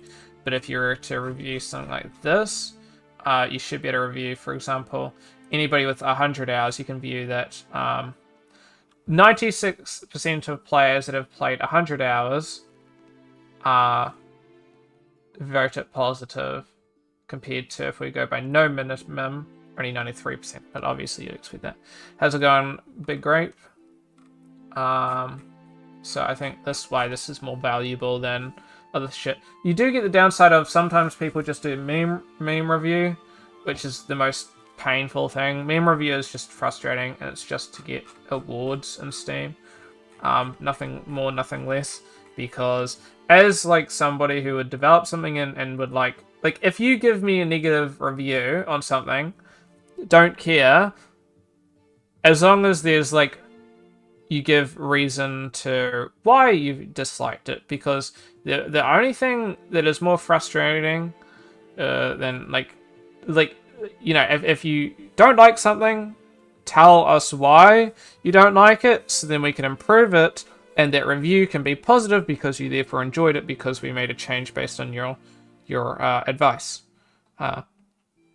If the developer doesn't, this is the issue, right? I'll give you an example. Not a full example, but a basis. A Substance said, hey, let us shape our generative AI offerings, and they did a survey for generative AI, and you could give your thoughts and shit on thing. A lot of people, of course, did a bunch of like reaction bombing. These reactions are piling up. Express your opinion, yada yada. Like I was reading through this. There's a lot of shit, and it's like a lot of people were just like, oh, I hate generative AI and shit, and then they're just like, but I'm not going to fill out the survey. I also hate generative AI, just to preface, but they're asking a survey, right? If literally everybody that answers the survey says that they hate generative AI and that they should stop, do you think they're going to continue adding generative AI to it? No user wants it after their survey. Are they going to want to use add generative AI when they could be putting their money in better places that are potentially easier to implement? Need I say more? Not necessarily they're going to, judge everything based on the survey, but it's like them literally asking for your personal thoughts on generative AI. You'd be a fucking moron to ignore it, the opportunity. Another thing that was kind of painful was a lot of people were like shitting on it, and this guy Jerk was like, hey, trying to explain shit, and then people were like trying to shit on Jerk a little bit. But it's not really his fault. He doesn't make the decisions, right? Like your general person that works at Adobe doesn't make the decisions. It's the higher ups. I can respect that. I don't give a shit about the average person who works at Adobe, but I give a shit about the people that make decisions at Adobe because I fucking hate them. Maybe not hate them, but I think they're stupid, they're terrible, and they're making horrible decisions, and I do not like them. Doesn't mean I dislike Baptiste, Flory, Yan, Nicholas, and stuff like that. I think they're probably great people that are under terrible management. But yeah. Something to note, because a lot of people shit on people just because they work at a company, but not necessarily as their thoughts and opinions the same as what the companies are. And yeah. But yeah, what I was going to say was we've got the king, unfortunately, has been dethroned. We got the Blood and Wine DLC from The Witcher, which used to be the number one highest of a 94 on Xbox One, with PC being 92 and 91 on PS4. Was the highest rated expansion, DLC of any game. Unfortunately, has been taken over by Shadow of the Erdtree.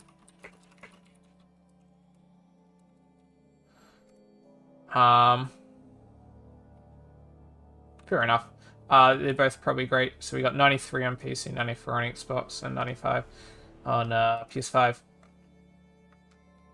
which is pretty good. So, uh, personally, I am interested in Shadow of the Erdtree. It looks really, really cool. At the same time, I'm not busting my balls to get it. A, because I don't really have the money, and B, because I haven't unlocked the part yet, and 3, could be a tad bit biased. Hate to break it, but it's probably worth, like, what is it? Not worth. It probably deserves the reviews and shit. But I like it does have a fairly biased what's the word? The Souls-like community is a very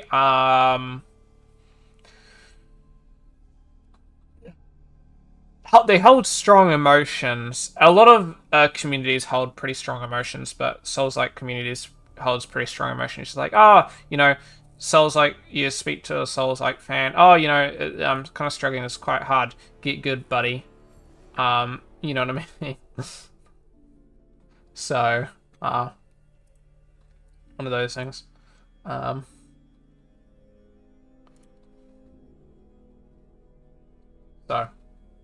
I'm not that much of a Souls-like. Yeah, they are literally. I'm not that much of a Souls-like person.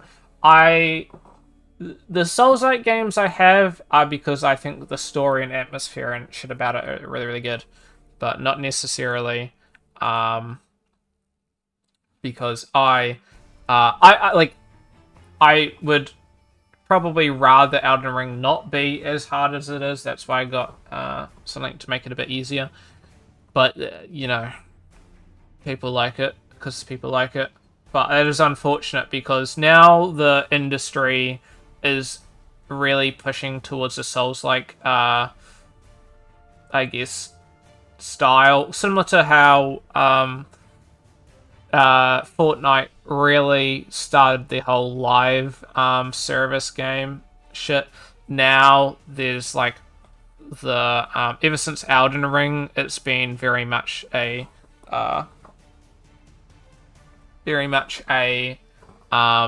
Souls-like push when it comes to games. There's been a lot of games coming out last year and this year that are Souls-like. I don't know how many I have, but there was I don't know how many I have on here that are Souls-like. I wish I could can I Souls? Yeah, I mean 2025. We got Erdtree, No Rest for the Wicked, Berserker. I'm gonna assume that these are. This is just by the search thing. Lords of the Fallen, Black Myth Wukong, Lies of P. These are all this year and last year, pretty much. Mortal Shell as well. There was a little bit ago. This one wasn't, of course, and this one wasn't, but quite a lot of Souls-likes coming out. I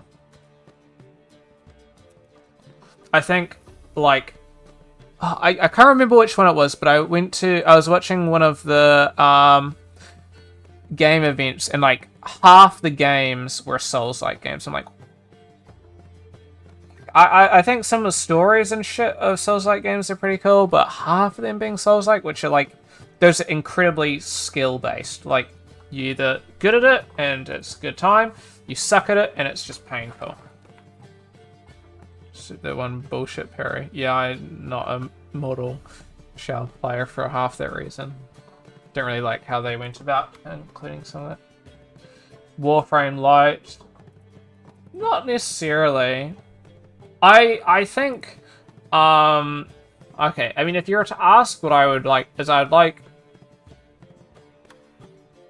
Souls-like to be accessible. The issue with Souls-like is they are the pinnacle of inaccessibility. Right? You like parkour in the game? Yeah. So especially these days, accessibility is like kind of a very growing thing. And I think in all sorts it should be, right? Accessibility is important. Let's say you're born without hands. Can you still play said game, right? Including methods of accepting people and, conditions is quite important, because, you know, why should somebody be, you know,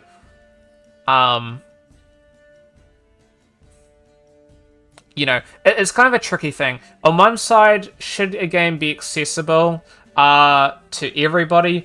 Making a game accessible to everybody is impossible.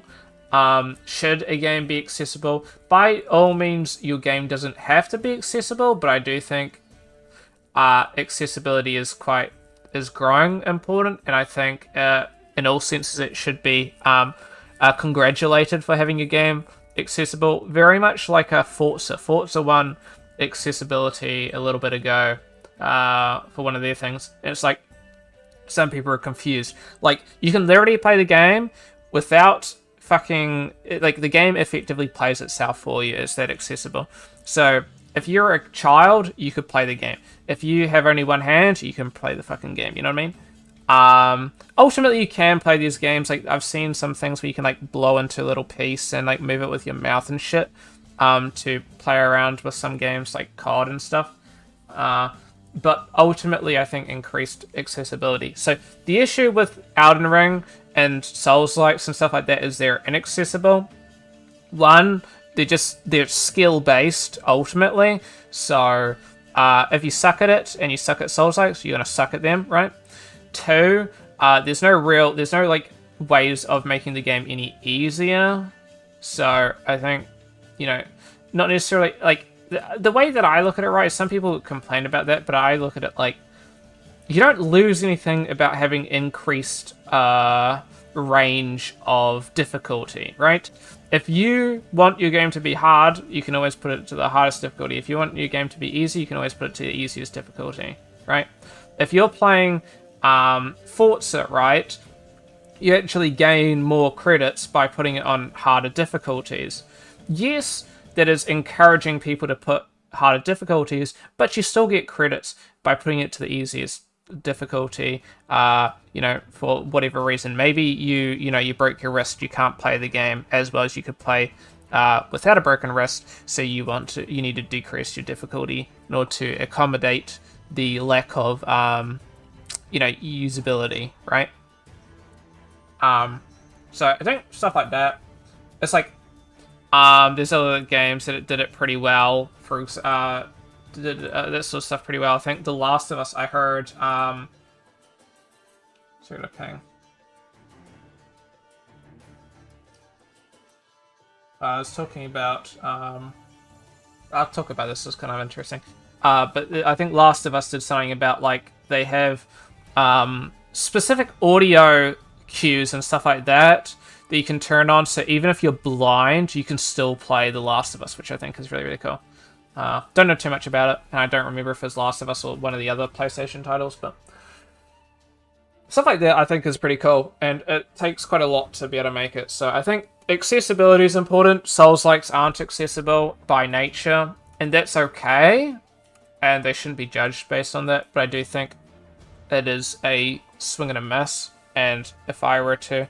I have no issue with Souls-likes, and I'll play half of them, right? But, like, if I were to change something, I'd make them a lot more accessible, because decreasing accessibility is not great, and some people just don't want to fucking come home and have to deal with another fucking job.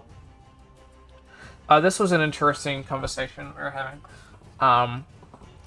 Somebody's like, do y'all think realism is killing gaming? And this was a relatively irrelevant question. I didn't answer it.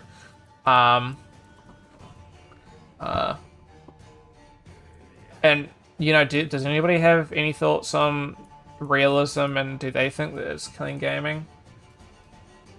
I have considered this topic before, as I believe one of the essays that I could have written about was about realism in gaming, and I had to do a bit of research on that.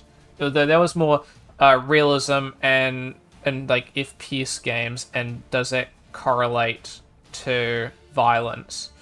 So sort of different, but that was a similar topic, and I only looked at that for a couple of days anyway. I ended up not writing about that, but we've obviously explored this and other things. I mean, obviously realism wouldn't be killing gaming, It wouldn't be any killing. Some people, I don't know, hopefully nobody minds that I'm sharing this, but like to some extent kind of games don't feel as arcadey anymore, which is kind of making them boring. At the same time, I like realism because it makes everything much more much more sense. Personal preference. Exiled is just like I don't think saturates, I think is what they mean. Yeah, probably saturates the market. Yeah, probably the really sore throat of them.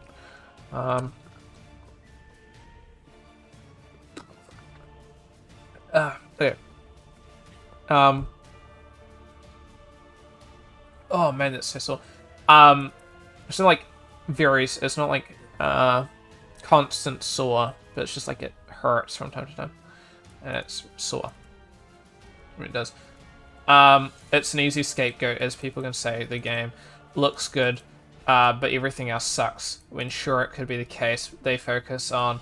However, I would argue a lot of the same franchises have realistic graphics in quotation now always, where they're trying to were trying, but they had technological limitations which forces them to only get so far. Therefore, seems as if they focus more on other aspects.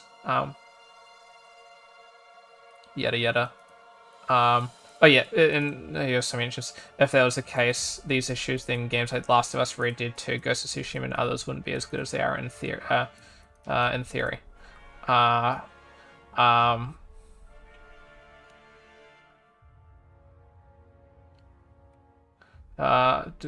stupid, I do believe. I'm stupid, but I do believe all live service games will eventually feel something about live service. I forgot what it is. Just like how we say they suck because every game is trying to have Fortnite-ish visual style, or at least trying to be colourful. Talking about the full live service. Bring this one up because I respond to this and maybe it's an interesting thing to bring up. Some earlier than others. Be right back. All good. Earlier than others, being the stuff that we've seen with all stuff, and the stuff may last longer, being Fortnite and other games already taking huge slices of the live service pie. But I also believe Fortnite will probably outlast the other games just because of the kids. It's kind of like a religious thing. When the kids below 10 are given anything they'll enjoy, it becomes a fixed part of their life, especially. Yeah.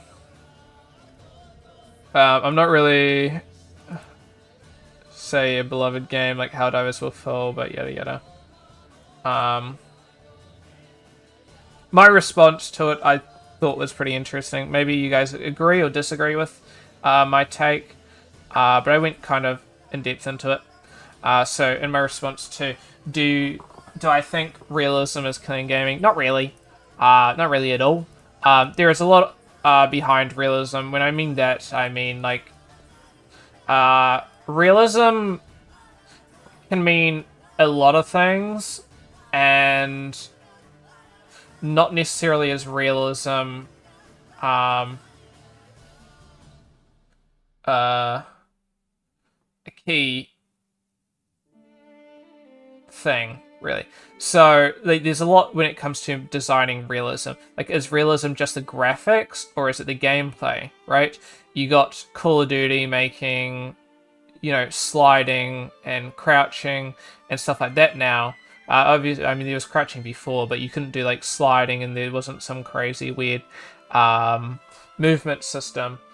So that is therefore adding realism to the game, which I don't think is good, and I heavily dislike it. I think it's a case-by-case basis, but yeah, but making something look hyper-realistic is always going to be popular, unless they miss the bar. Look at this one can be taken out of context. I don't mean like every game that is hyper-realistic is going to be popular, but I more mean it's a significantly easier way to get popularity. Like, you got games that, like, you know, really strive for high technical breakthroughs. You got like Unrecord. Like, the only reason Unrecord is really popular is because it is hyper realistic, right? I don't think it necessarily affects most games. Right here, bad games affect games. Graphics don't matter anywhere near as much as gameplay. Like, you can have a great looking game, but if it's shit, right? Like an asset flip, it's shit, right? Companies can use realism as a crutch, but if the game is shit, it's shit. Lastly, someone who makes models. Lastly, as somebody who makes models, it's complicated. Non-realistic requires a really solid art direction to keep it consistent. Non-realism, sorry. As well as not necessarily being something the player will like. It ultimately is a gamble, yeah. So, and by this I mean, realism is realism. Like, if you're making a milsim, for example, making realism, like realistic graphics, is ultimately going to be probably the way to go, because people are expecting good graphics, and it's something that most people can get behind. You can make NPR-based graphics and it be really, really good, and it ultimately turn out better than realism would, but at the same time you can make NPR graphics and it will look worse and shit, and people are going to be like, well, you kind of missed the mark graphically. There's the whole, rinse and repeating Fortnite graphics, right? Whereas if you go realism, people are just like, I mean, it's realism, but who can really expect that? Oh, my realism. Yeah. And then I responded to Exiled, because he brought up a good thing about technical breakthroughs.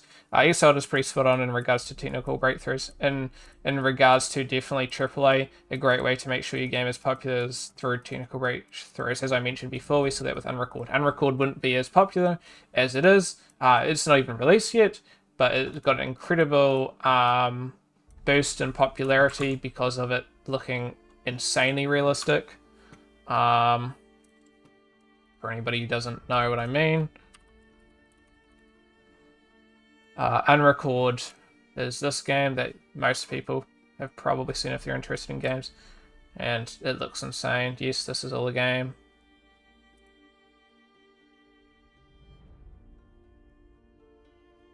So this wouldn't be anywhere near as popular as it is. It could still have been popular, but nowhere near as popular if it didn't look hyper realistic, right? I mean, I don't think that's questionable. Cyberpunk having path tracing. Cyberpunk looks insane, and it is fairly realistic. It's obviously stylized to an extent. It's based in the future and stuff like that. But, it's got path tracing. That's a breakthrough in technological shit, right? It's a big selling point to it. Because, oh my god, is that real? Yeah, literally. There was a big debate. That was actually depressing how many people are like, no, that's real live graphics. That's not a game. The first 3D game would have also been a massive achievement. Like, if you're breaking through something, if you make like a 4D game, the first 4D game that ever comes out is probably going to be have some popular or, significance. Even if it's not the world's greatest game, right? Because ultimately it's the first thing to ever do that. Anything that breaks through is going to be great. But yeah, obviously not all realistic games will break through, but only the top 1.1%. But people strive to be the best. Just have quite the competition. And then I respond to live service games about pulling.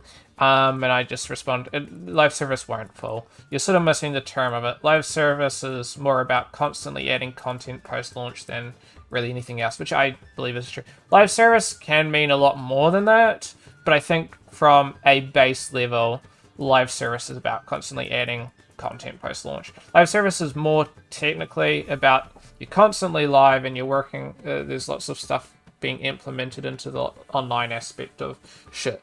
But I think the more adding content post-launch is really where you fully define live service. But yeah, that's personal opinion. These go back till like the first MMOs, right? MMOs are always live service games. So yes, live service games have had a massive influx after Fortnite and shit, but you also have to preface that they've existed ever since, like, not ever since multiplayer games came out, but ever since really MMOs. I think MMOs were probably the first live service games, right? Or not even necessarily. MMOs are technically not live service. Probably the original ones. They probably didn't get any updates, but I guess in terms of like WoW and a lot of those old ones, RuneScape and shit, right? Those ones are all live service and have been for a long time. So in the context of like Fortnite live service and its battle passes and shit, that's probably going to die soon, hopefully. But in terms of live service as a whole, expecting that to die anytime soon, I don't think it will ever really die. Just like it can't, because there's games that are reliant, like genres that are reliant on live service, like MMOs, for example. And I think unless they completely overhauled what an MMO is, nobody played MMOs anymore for whatever reason. Yeah. But yeah, these go back long with MMOs and their popularity back in the day. I hate the current meta for them, especially battle passes. But times will change. Times will change, and it will swap similar to what happened with loot boxes, which I agree with. I think loot boxes came out and they were something and they were not great, and then it got swapped with battle passes, which I believe is worse. But King of June,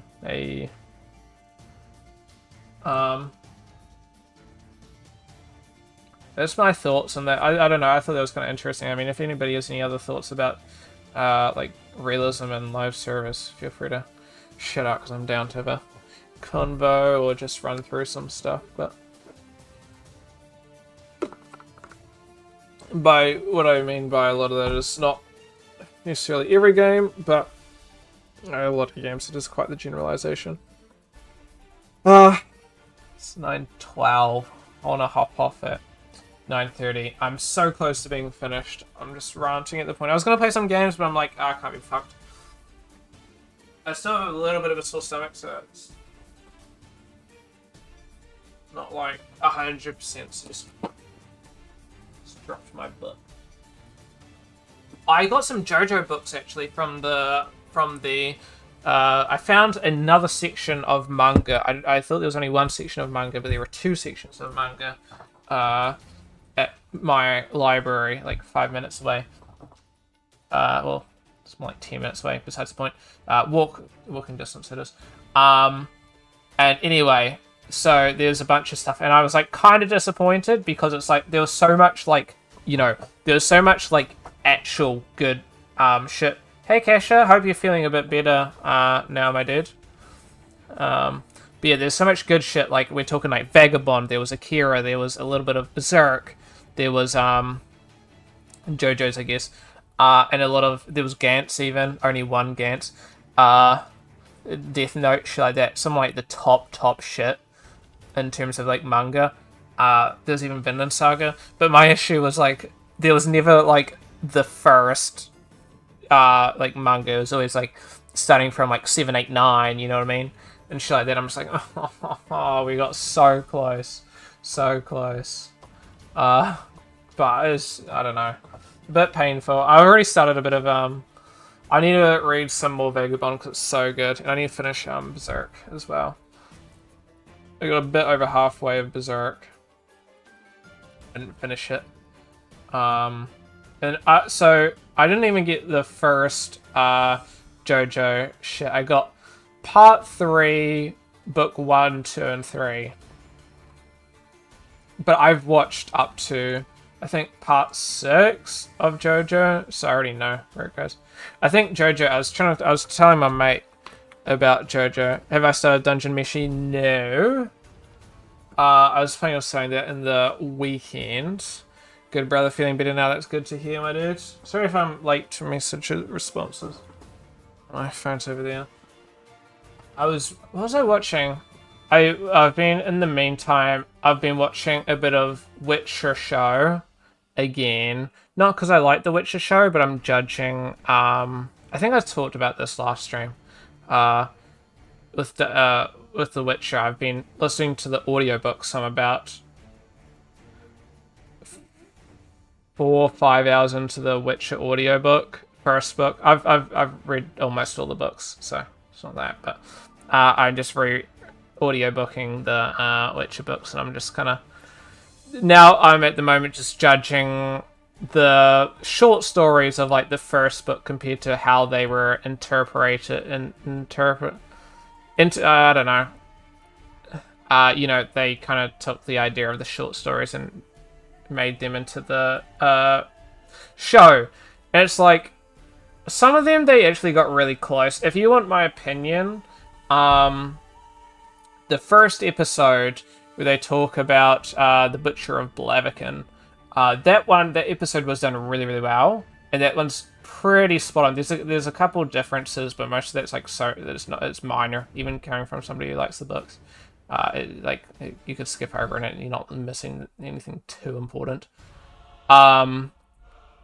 As well as I'm also up to I read through the Nivellen shit, which is a really, really great thing. Short story, and it's quite different, but I think the premise is still the same.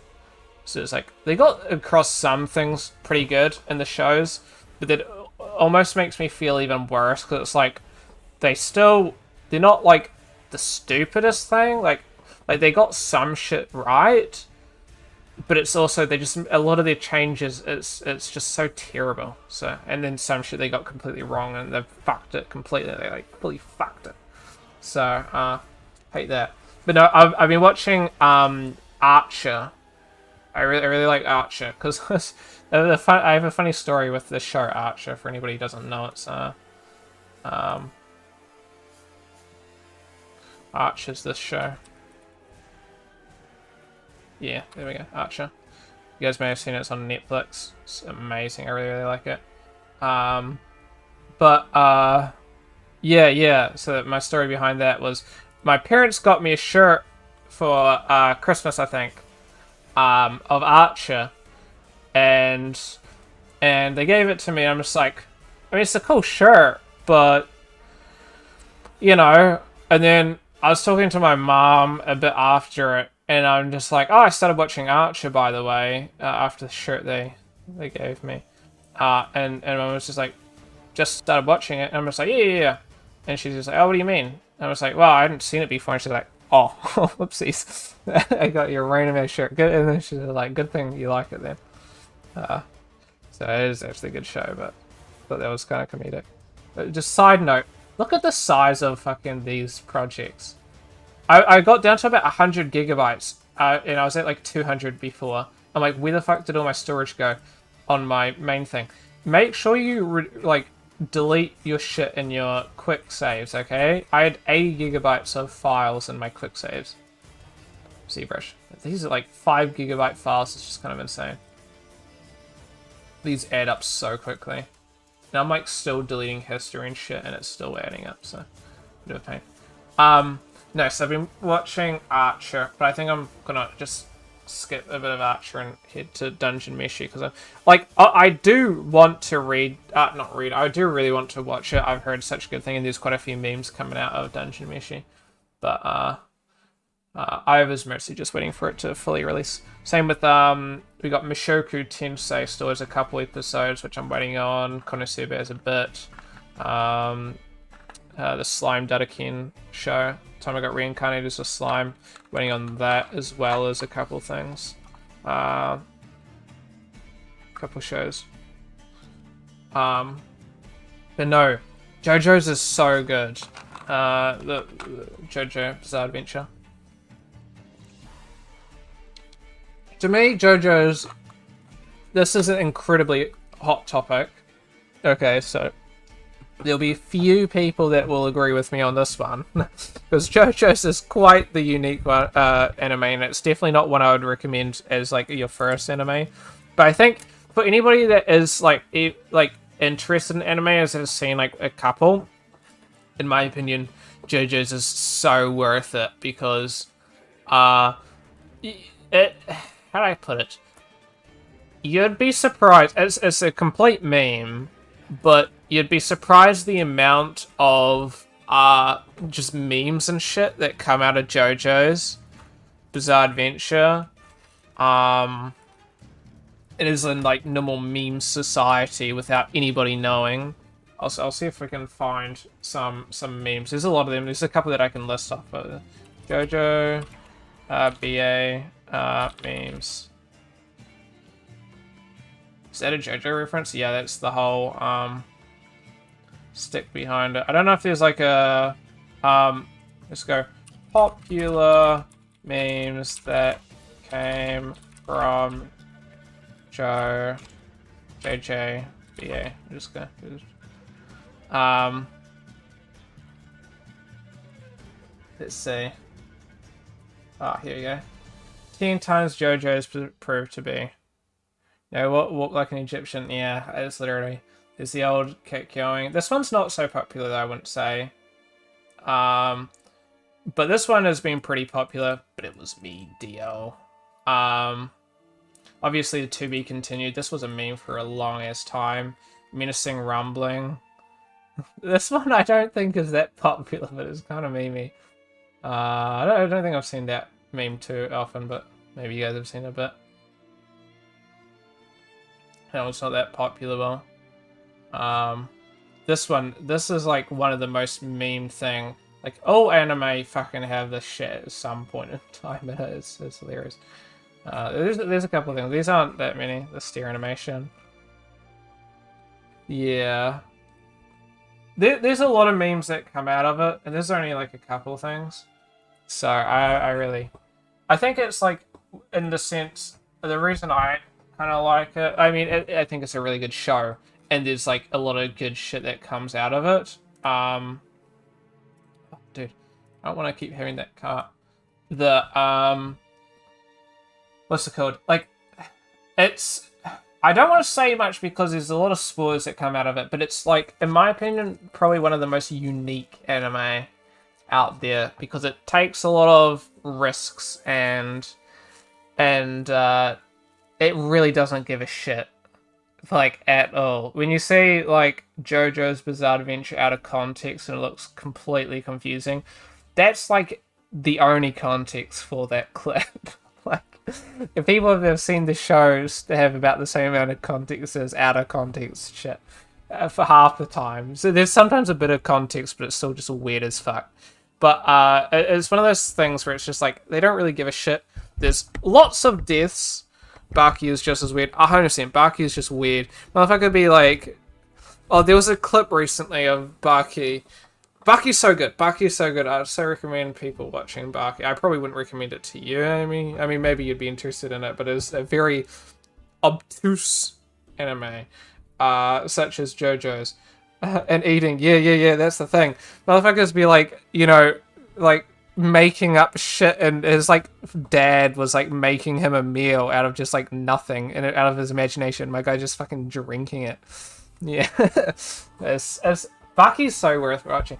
It's a little bit weird, but it is so good. It's top tier. It's one of my, I wouldn't say one of my favorite. It's not in my like top 10 list, but in terms of if I were to rate it on my it would definitely be on one of my higher lists of anime that I enjoyed. But Baki's confusing because there's like so much shit. There's the original Baki, and then there's like Baki Hanma, which is on Netflix. Yeah, you'd like it. I mean, it's not anything majorly spoilery, but in the Baki Hanma show, I think it is, or the latest one that released. Oh, maybe there's a new one that got released technically not long ago, but the last one that got released, there was a motherfucking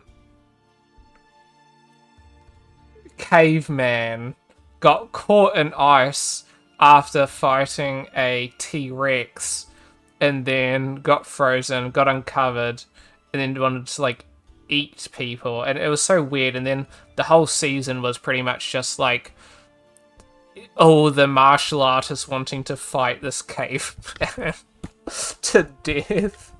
It's just like, I don't know, dude. You can come up with whatever shit you want. There was another thing of like, there's this character, and he just like breaks the laws of physics, and my guy's just like, If I imagine myself having 200 bones in my arm will act as if it's got 200 bones. And then he, like, fucking starts just, like, whipping people and it, like, tears off skin of people. Because he can just, like, whip his arm because he imagines he's got, like, 200 bones in his arm. It's so weird. So weird. It's wild.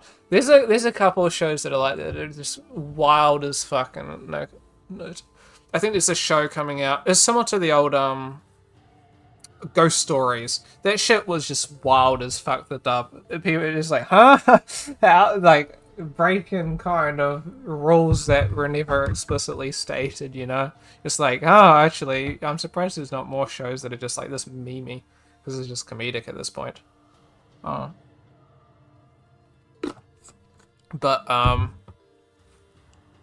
there's, I think Dawn to Dawn is a show coming out. I don't know if it's necessarily weird or unique, but, that one's coming out that I heard is kind of odd, but really good, so I'm looking forward to that. Thought it was fake. Yeah, I know, I thought it was fake as well. I thought it was just, like a voiceover. Jump into my arms. I said jump! It's so good. There's a lot of shit. It's just like, it's similar to JoJo's, where it's just like, you can take a clip of it and just send it to somebody and it will sound weird as fuck out of context, but then in reality that was the only context. It's just that weird. I remember Sweet Voice touch me. That's so weird. He's so sweet. It's like borderline in today. Touch me harder. It's pretty much. It's like very borderline these days, where it's like some people won't be too happy with what is stated in it. It says a couple of words and generalizations that aren't great, but if you got a sense of humor, you fucking find it funny regardless.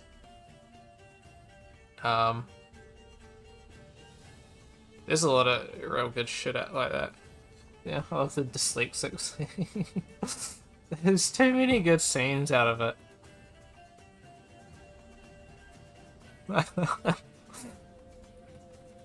It's weird. I think the thing for me is, I think every episode there's like a couple.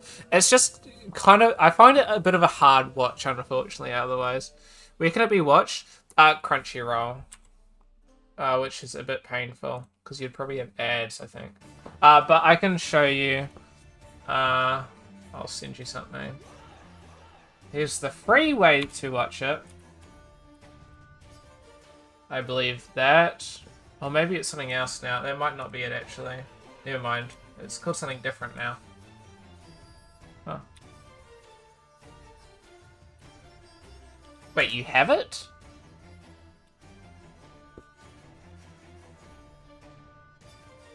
Lies. Are you sharing that with somebody else or something? Really? I'm not even a mega fan.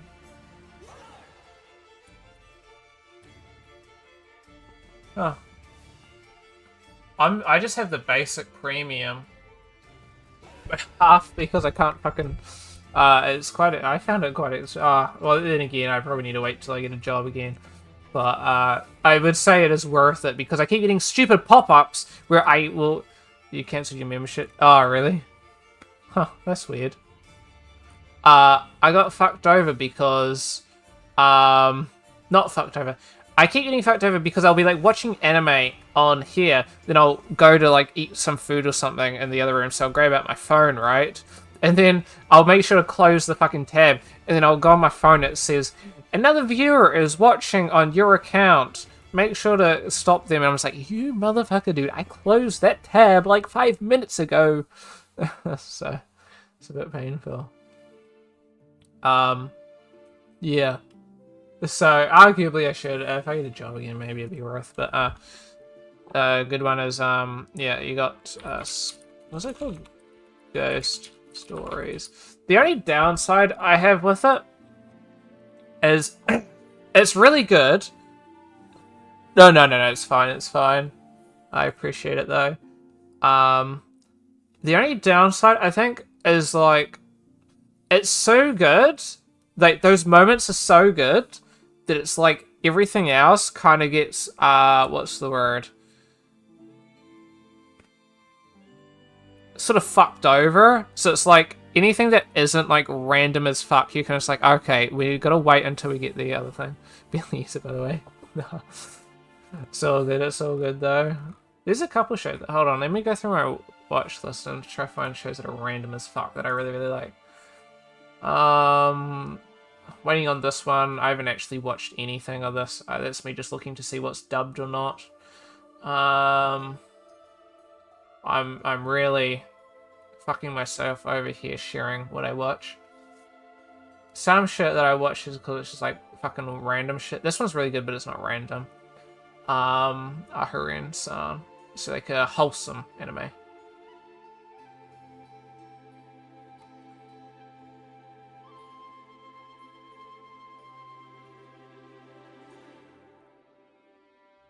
Side note, the introduction song for Goblin Slayer Season 1 is like one of the best songs. Not really, but one of my favorite anime like intro songs.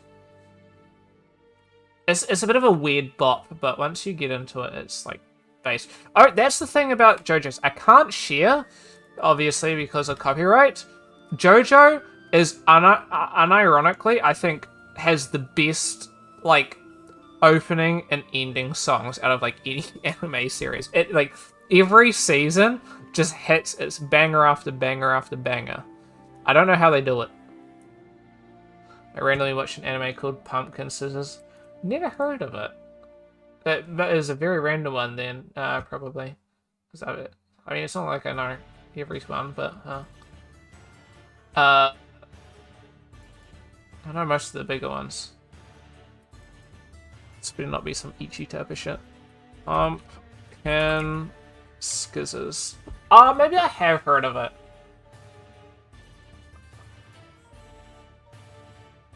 So cut through deception when she uncovers a super soldier program. Visible 9 finds herself trapped. I mean, I'll add it to my watch list. Sounds interesting.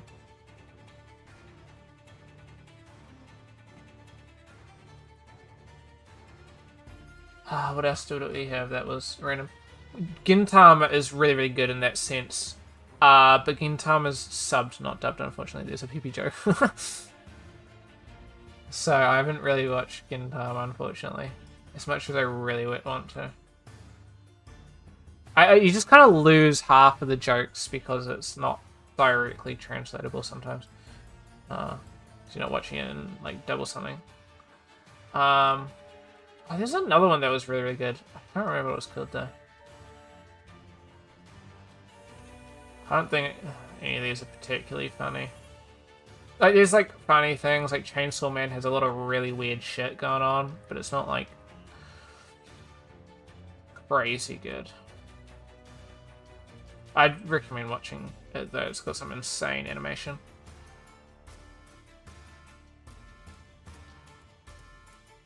Did you end up watching that? I can't remember. That one it's just insane. I really, really like it. It's one of my favorite. So this one that I want to watch, but it's like nowhere. Oh, really?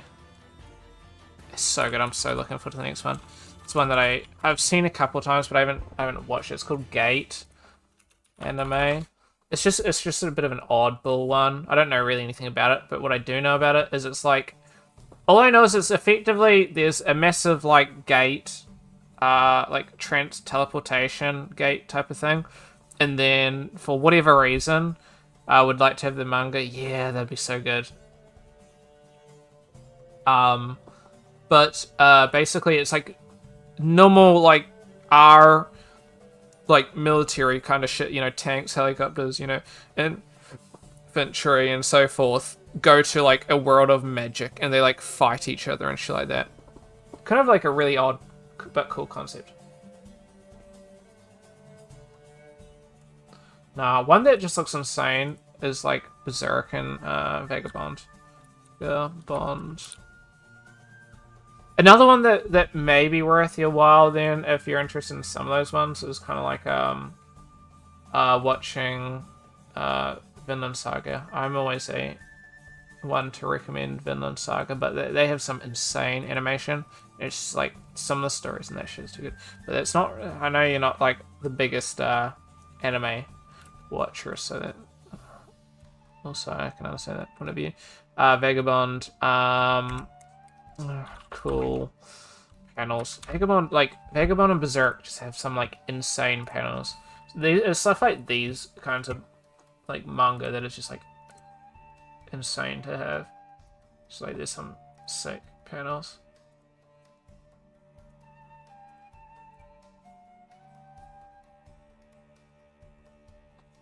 Down to watch anime. I've widened to the knowledge of anime finally. Exploring. So it's see, Ruben was a hater and I think I convinced him to embrace it, and now he's like fully embraced it. Albeit he still doesn't watch a lot of the top tier shit. I think he's like 50-50, like half normie, half random shit. Before he was like, what the fuck is that? Full normie.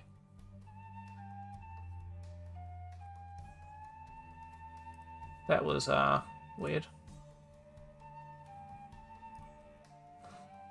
As long as it's not One Piece, My Hero, Naruto, yeah.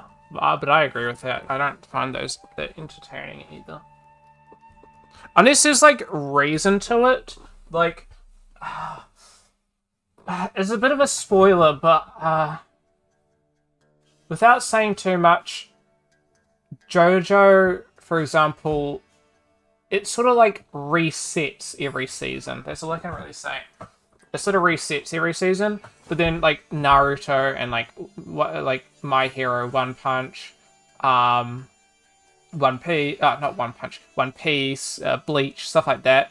They're very. It's just like so long, and like the investment required is just like too much that like even I can't. As like an avid anime watcher, I'm just like, oh, no, you're not catching me watching 1,000 episodes of anime, buddy. You're not. That's too much.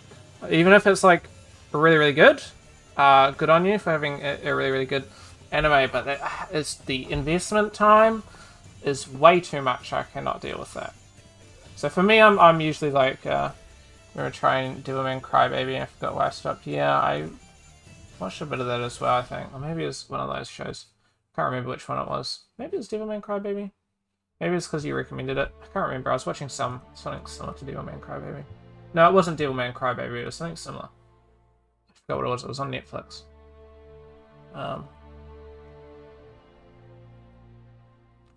I think if I were to, on my view list, things that I would say 100% watch.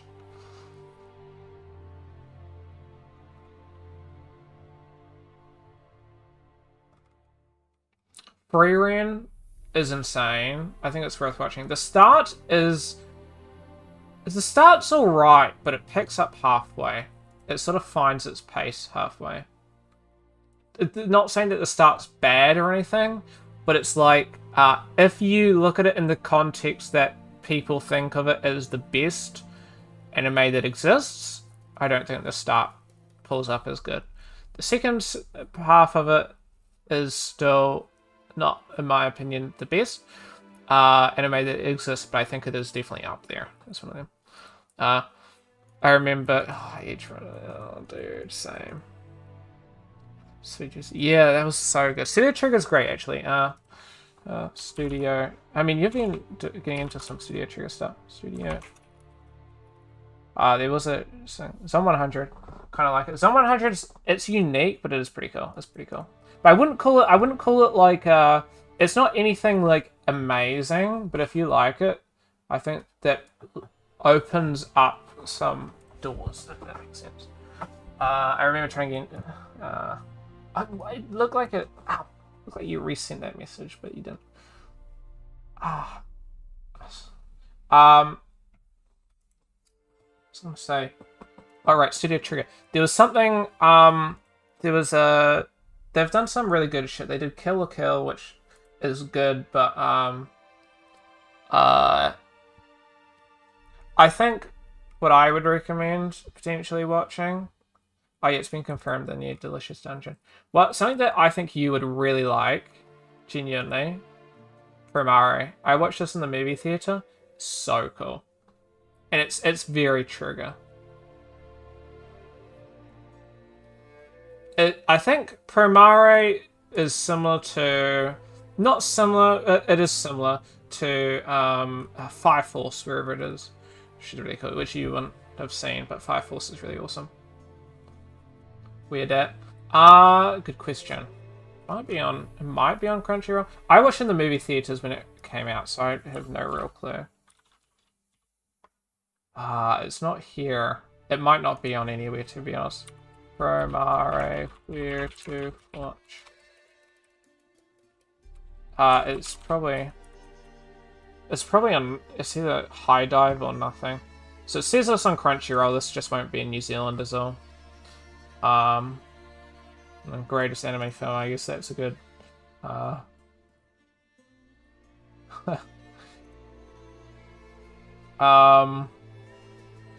probably the site that I sent you last.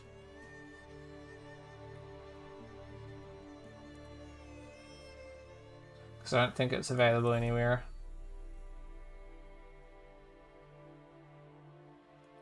Otherwise, yeah.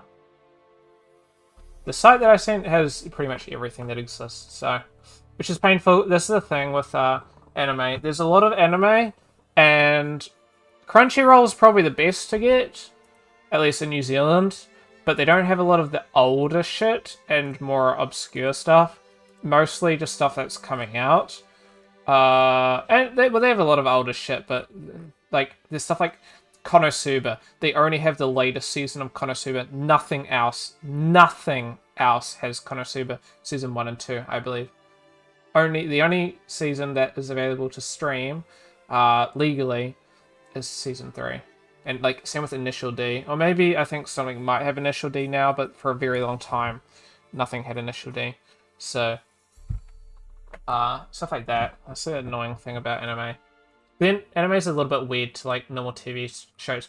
If you watch TV series, you're not generally one to... This is my personal opinion, so this isn't necessarily right. But I think when it comes to TV shows, I think there's a lot of TV series and shit. But I think anime, everything feels a bit more close and tight, probably partly because everything's all coming from Japan and stuff. So I kind of look at it like a lot of people that like are into anime are kind of into like they'll have their favorite, but they'll watch like a very wide variety of things. So it's like you kind of get hit more, I feel like, when it comes to shit's being streamed on different platforms. Then I think TV series you can kind of get away with just Netflix and stuff like that. But I think when it comes to anime, you have like top shit that is like insane. It's like that's my personal opinion. I don't know. I'm never like a crazy person when it comes to TV series, but that's my opinion. You do sort of have to go on a couple different sites, so I guess the whole Disney Plus now and everything. It's getting pain. It's getting painful. Oh, I need to finish what I was saying. If I were to recommend, I think Frieren is like a must-watch for pretty much anybody. Like, there's shows that are really good, like Hunter x Hunter, but I think there's your pop-off. That's so good. Thank you for popping by. I don't know, let's say, like, Vinland Saga. Maybe Attack on Titan and shit like that. Chainsaw. But, no, you have a good one, Chief. Thank you for popping by. Just to, once again say, I am going to be at, said place tomorrow. Feel free to join us there. There'll be a couple guys. There'll be Edward and one of my classmates, Chris, will be going. And then there's obviously going to be the random people that are just there for the event. all good. If not, you know, I'm not too bothered either way. It was just something that I was going to. You would be gone. Awesome, awesome, awesome. So yeah, thank you. You have a good night. You have a good sleep. I'm gonna also head off because I'm gonna read my book. Oh good, oh good. I just need to remind Chris to make sure he's still going. Because I can't remember. Otherwise, Edward will definitely be going. But yeah, thank you. Have a good one. And we'll catch you tomorrow. And everybody else, we'll catch you some point. Possibly normal time next week. Maybe earlier, though. I'm on break for 3 weeks. So maybe things might change. Hopefully, you guys can look forward to seeing some more videos come out. I have some free time. I do have one assessment. I got 2 assessments in hand and one's pretty much done, which is my other thing. This character that I'm currently working on, which I've got to get done within a week, effectively from now. But I think a week to do the rest of the shit, it should be easy. Easy fine. But no, you guys have a good one. Thank you guys all for watching. Appreciate everybody watching. And we'll catch you guys next time. Laters. Bye-bye. Toodles. Peace.